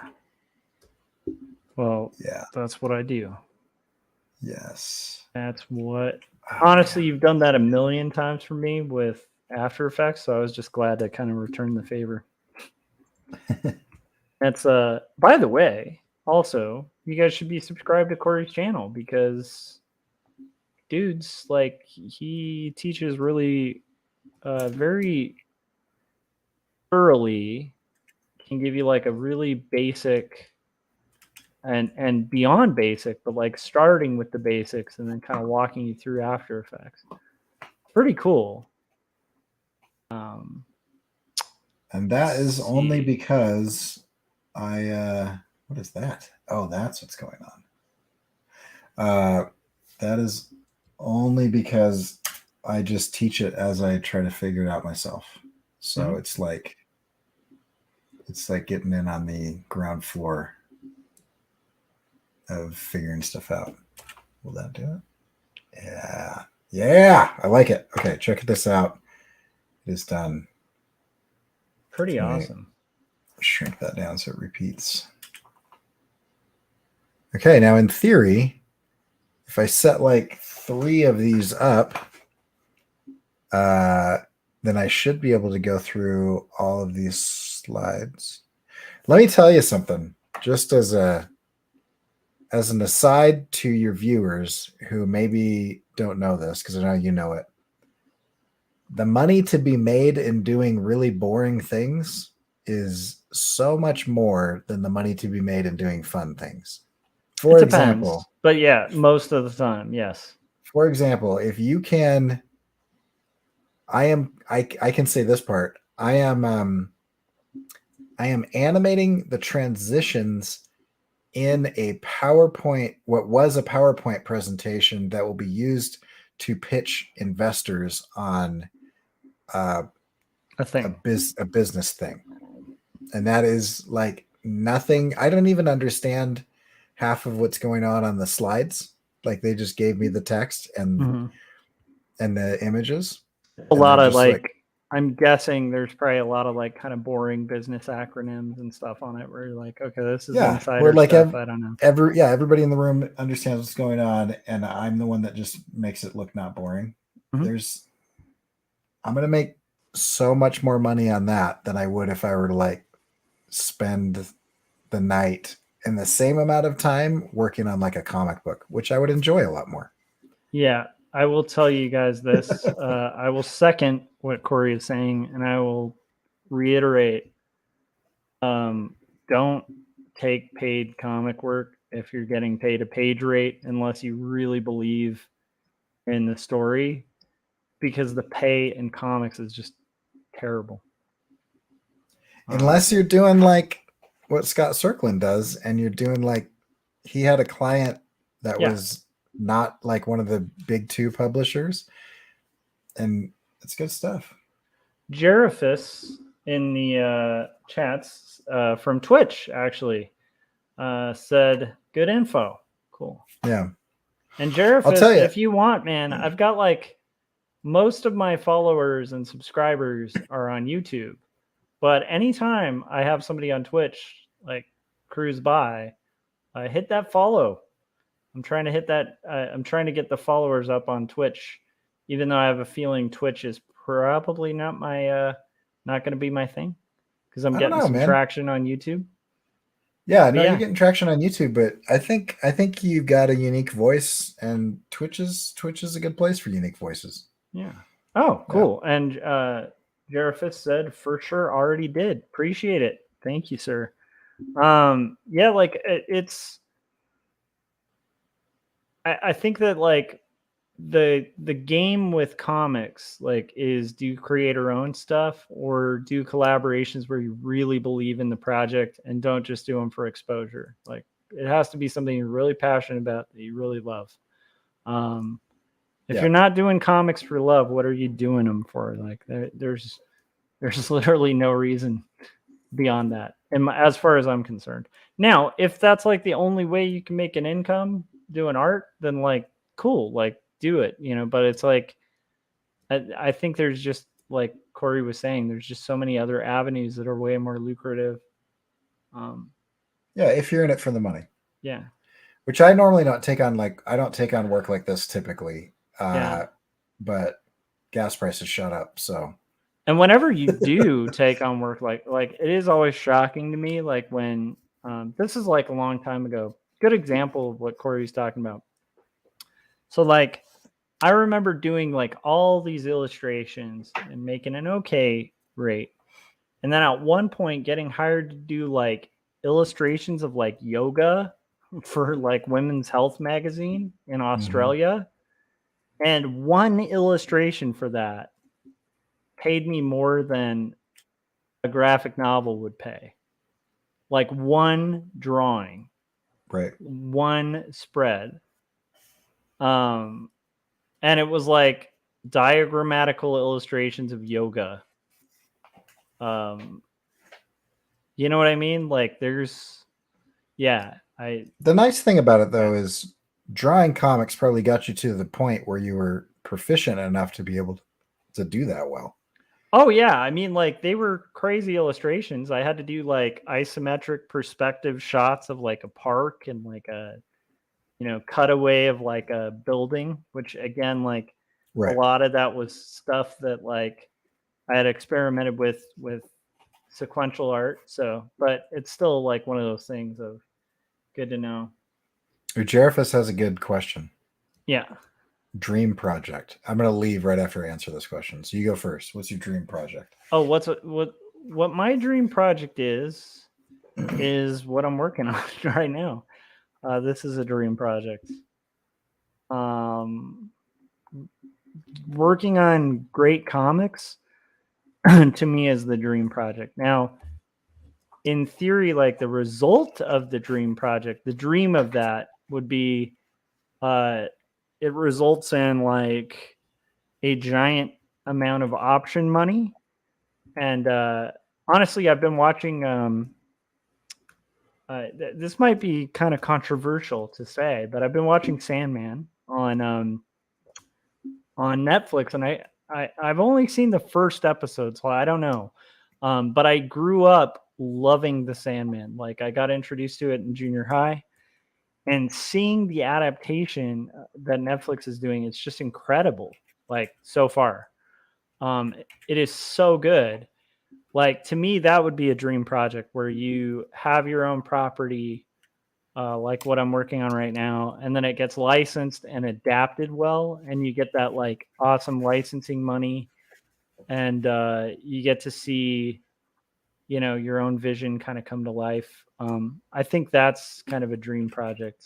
I don't know if that makes sense. So right now I'm working on a dream project, but there's also the dream results, which I feel would make the project more lucrative or worthwhile. I don't know if that makes sense. Yeah. Is that lame to be like, I am working on the dream project? I don't know if it's lame. I would say this would be your dream project if you didn't have to go to your day job. You know what I mean? Like if something about this project was like, we want to give you $200,000 a year for 2 years to do this. Yes. And we have 6 books lined up after that. Yes. So you could be like, cool, I'm going to quit my job then. Like a good example would be like, we had them, I think you were on that episode, but we had the Fan Brothers, one of the Fan Brothers on Artcasters. And to me, like they're kind of in the dream scenario where it's like, you're able to work on like one book a year. It's your own book. And then that's it, Yeah. Like Kitsubishi, who does the Amulet series. That's a pretty dream situation. He does one book a year. He has his own colorist. Or Yehudi, right? Who we had on the show too, where it's like you get a book out, it's like through Scholastic or something. It's carried everywhere at all the bookstores and stuff. And that's all like it. The ideal would be like that becomes the thing. I don't know. What do you think? I think my dream project would be it would probably change from year to year, but right now being paid to do nothing would be pretty cool too. Oh no, that would be terrible.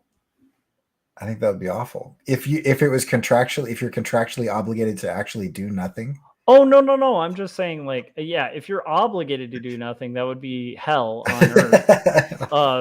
But if it was just like, hey, you're being paid just for existing, right? And then you get to that's you get to do whatever equivalent you want. To yeah. No, there's a joke I can't even remember who it was. It might have been Adam Sandler or Dennis Leary, who are drastically different comedians. So I can't. Yeah. But there was somebody that was like, "Did you know that the government pays people to not grow corn?" And like, you just wake up at 11 and what is your job? I wake up at 11, make sure there's no corn in the field, then I go back to bed. It's like that's Yeah, anyway. some of those old farm subsidies, man, when you look into them, it's like really weird. Yeah. My dream, I think, would be like, did you see Good Omens, the adaptation of Good Omens? No, I haven't yet. I Dude. read the book though. I love the book. So Dude, you've got to watch it. yeah, I do need to watch it. Just Although I watch need it. to watch Sandman episode 2 and so on first, because I was so impressed by the first episode. I hope it keeps up. Just do this for me. Just watch the opening credits sequence. Okay. Because I do love that book. Like Terry, oh man, it's so good. Yeah. Yeah, Terry Pratchett and Neil Gaiman. Good stuff. I would love to It's basically a little do heretical for people who are like sensitive about that kind of thing, but it's like it's a lot heretical, but it's like intentionally. Yeah, and I was gonna say I don't really believe in heresy, like in art, but that's just me, Yeah, I mean, it's like, anyway, it's. I think heresy is for like old people in like robes at the Catholic Church, like who are trying to have governmental power. That's what that word's for. What is the satanic chapter of chattering nuns or something? It's like the inverse of a convent. It's there, instead of being Christian, they're satanic, and instead of taking vows of silence, they take vows of chatter. Hilarious. Anyway, it's great. But the opening sequence of that, I would love to be like, I've seen man, I'm gonna sound like a real sinner in all of these things, but like there's a couple like alcohol ads that have been like on streaming services that are kind of done in the same style as my animation, and then that kind of like intro to the heretical TV show kind of done it in a similar style as my anime. And I feel like I would just like somebody to come to me and say, do some weird Terry Gilliam style intro to the show. Oh, so like your dream scenario would almost be like being like Terry Gilliam, like for a crew like Python or something. Yeah, it's just like you get to come up with these creative bits. Yeah, I want to do bumpers and transitions in between sketches. Okay, so now that you brought up Terry Gilliam, we have to riff on that before you go. So, my favorite Terry Gilliam, and then you can maybe mention yours or whatever. My favorite Terry Gilliam thing is like a bit from the sketches where there's like this old lady kind of, and it's done in the cutout animation, right. But there's this old lady who's walking a like stroller, and it's one of those strollers that has like the little cover over it, so you just see the side of the stroller and hear the baby or whatever. And then it's just like walking through like an area, just like kind of mumbling to themselves while pushing this baby stroller. And then somebody leans over the stroller and goes, "Oh, what a cute little," and then the stroller eats the person. Right.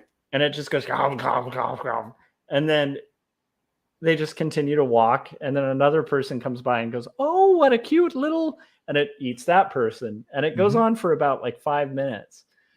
That's the funniest Terry Gilliam bit, I think. Yeah, I agree. I like that one a lot. That's my favorite. Yeah. So that would be my thing. I just love absurd humor.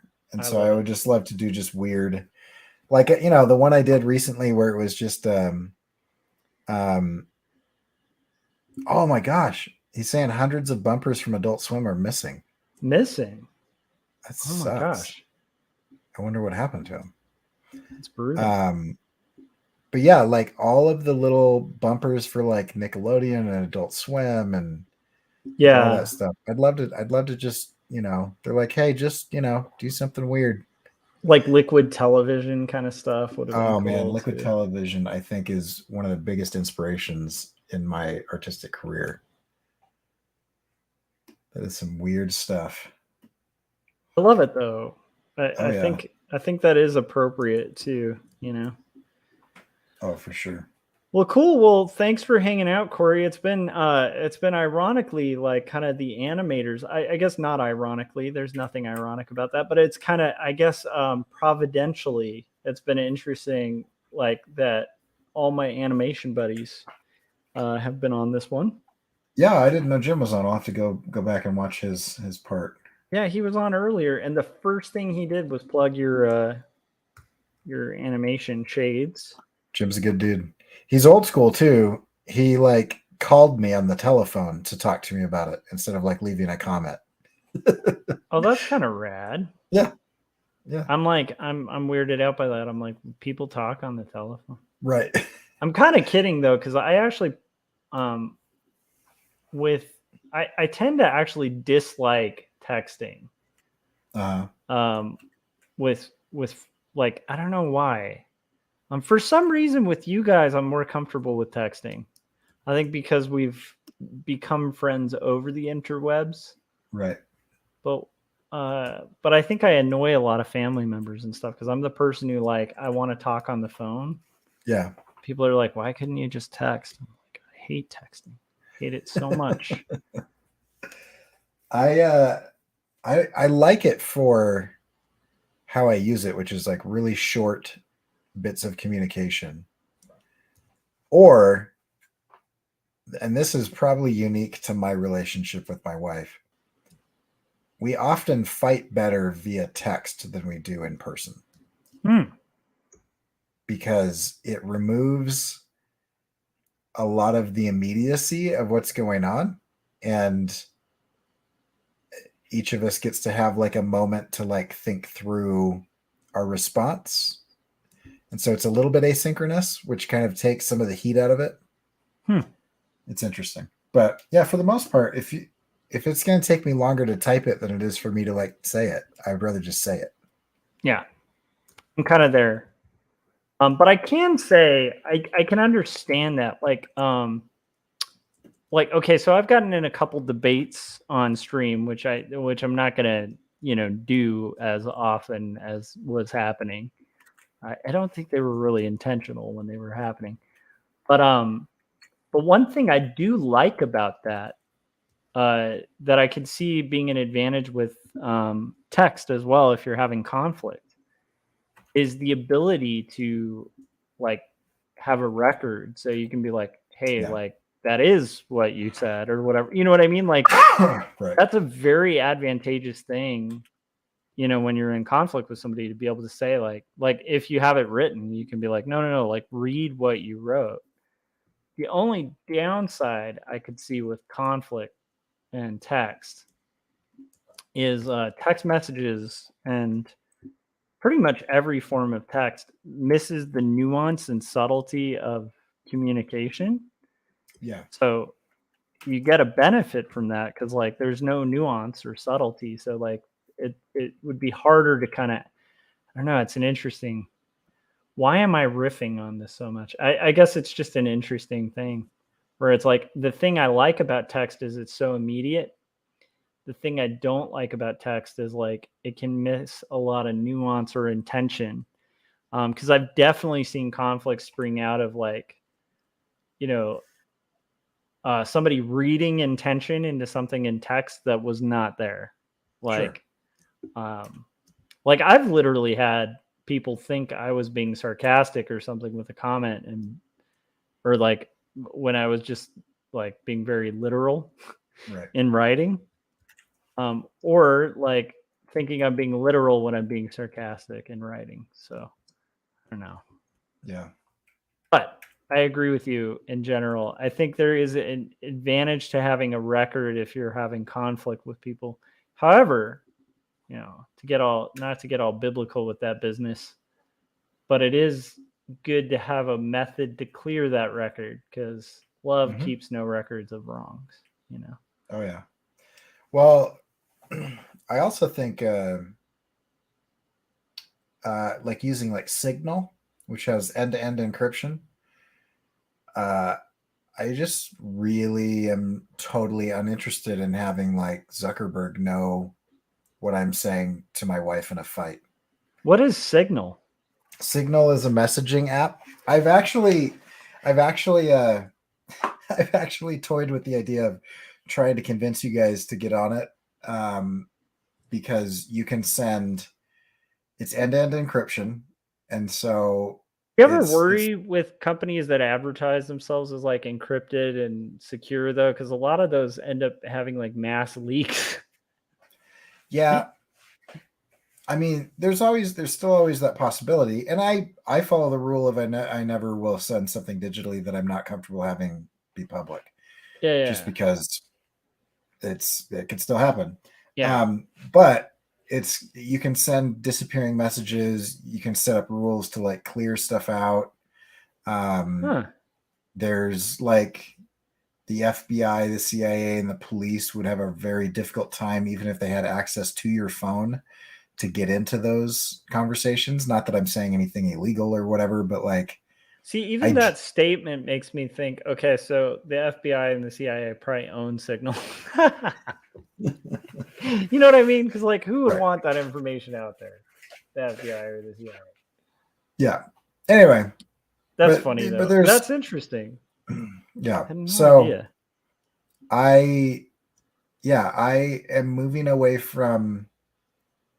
I'm just moving away from like privatized communication, where there is an advertising incentive to track me, to manipulate me later.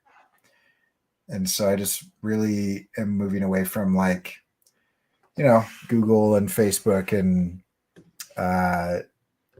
Apple still seems to have privacy in mind, but they're kind of a walled garden. So, but anyway, stuff like Signal is a little bit better for that type of stuff. And I mean, there's Signal, there's other end-to-end encryption things. Awesome.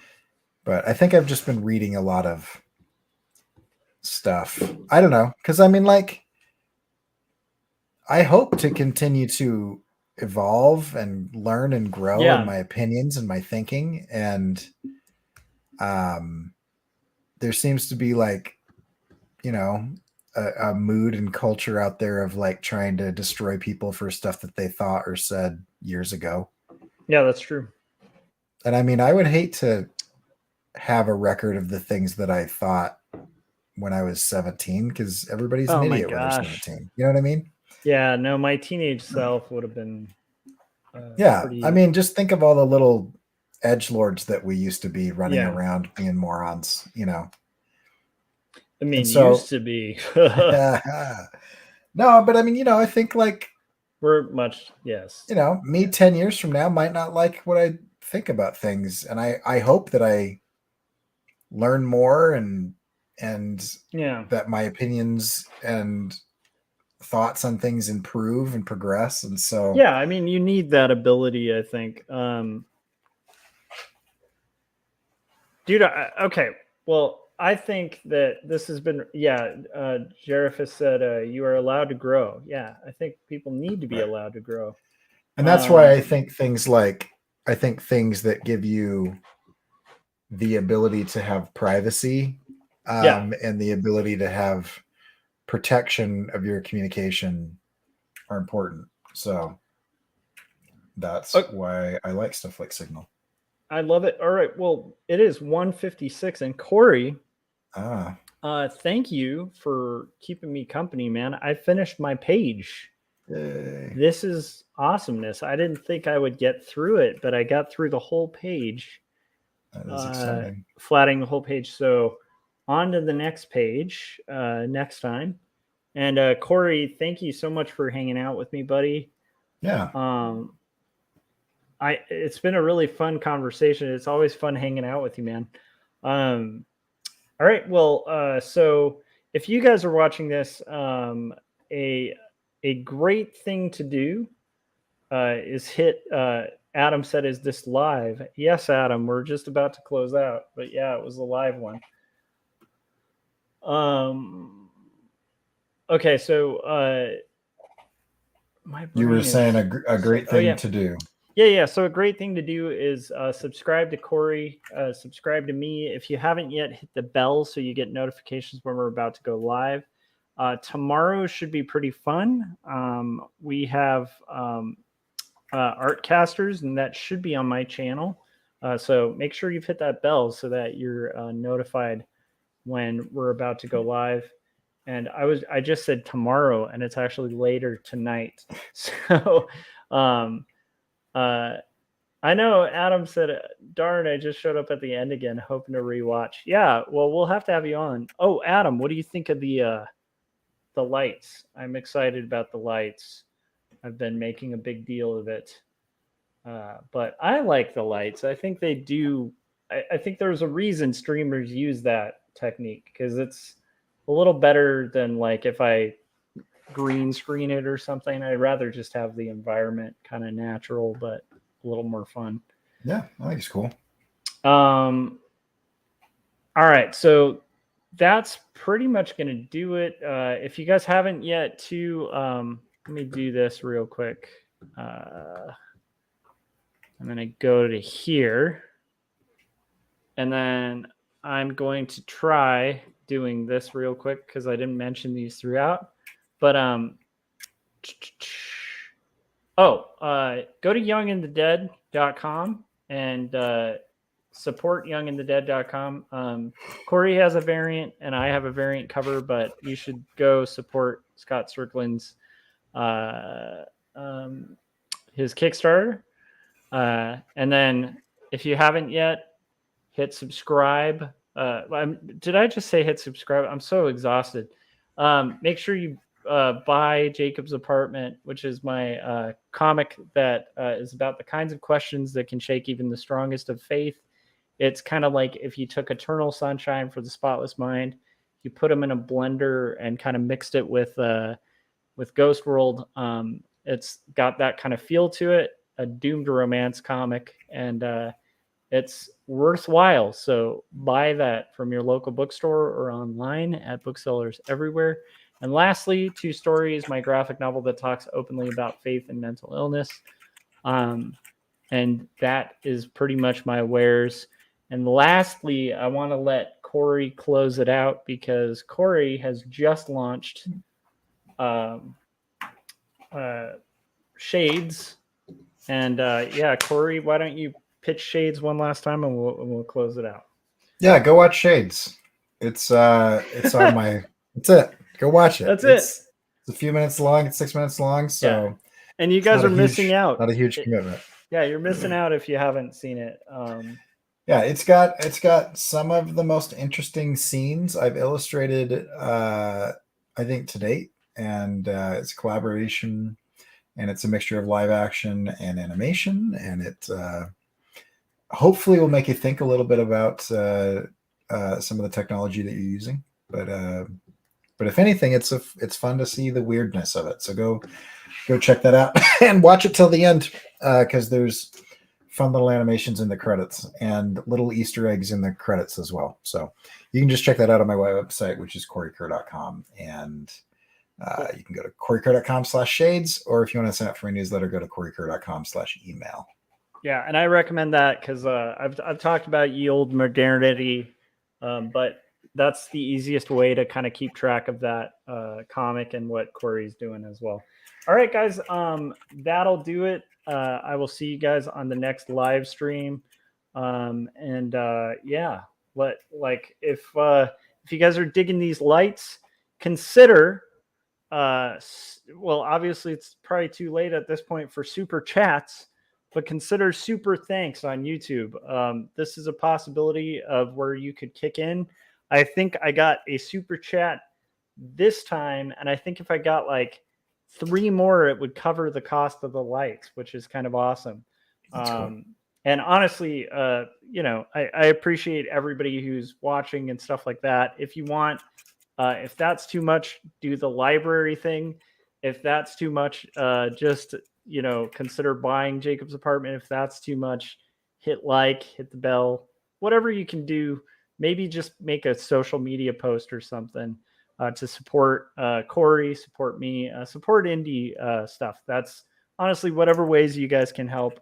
We will try to do the same for you guys. And that'll do it. Have a good night, guys. Bye.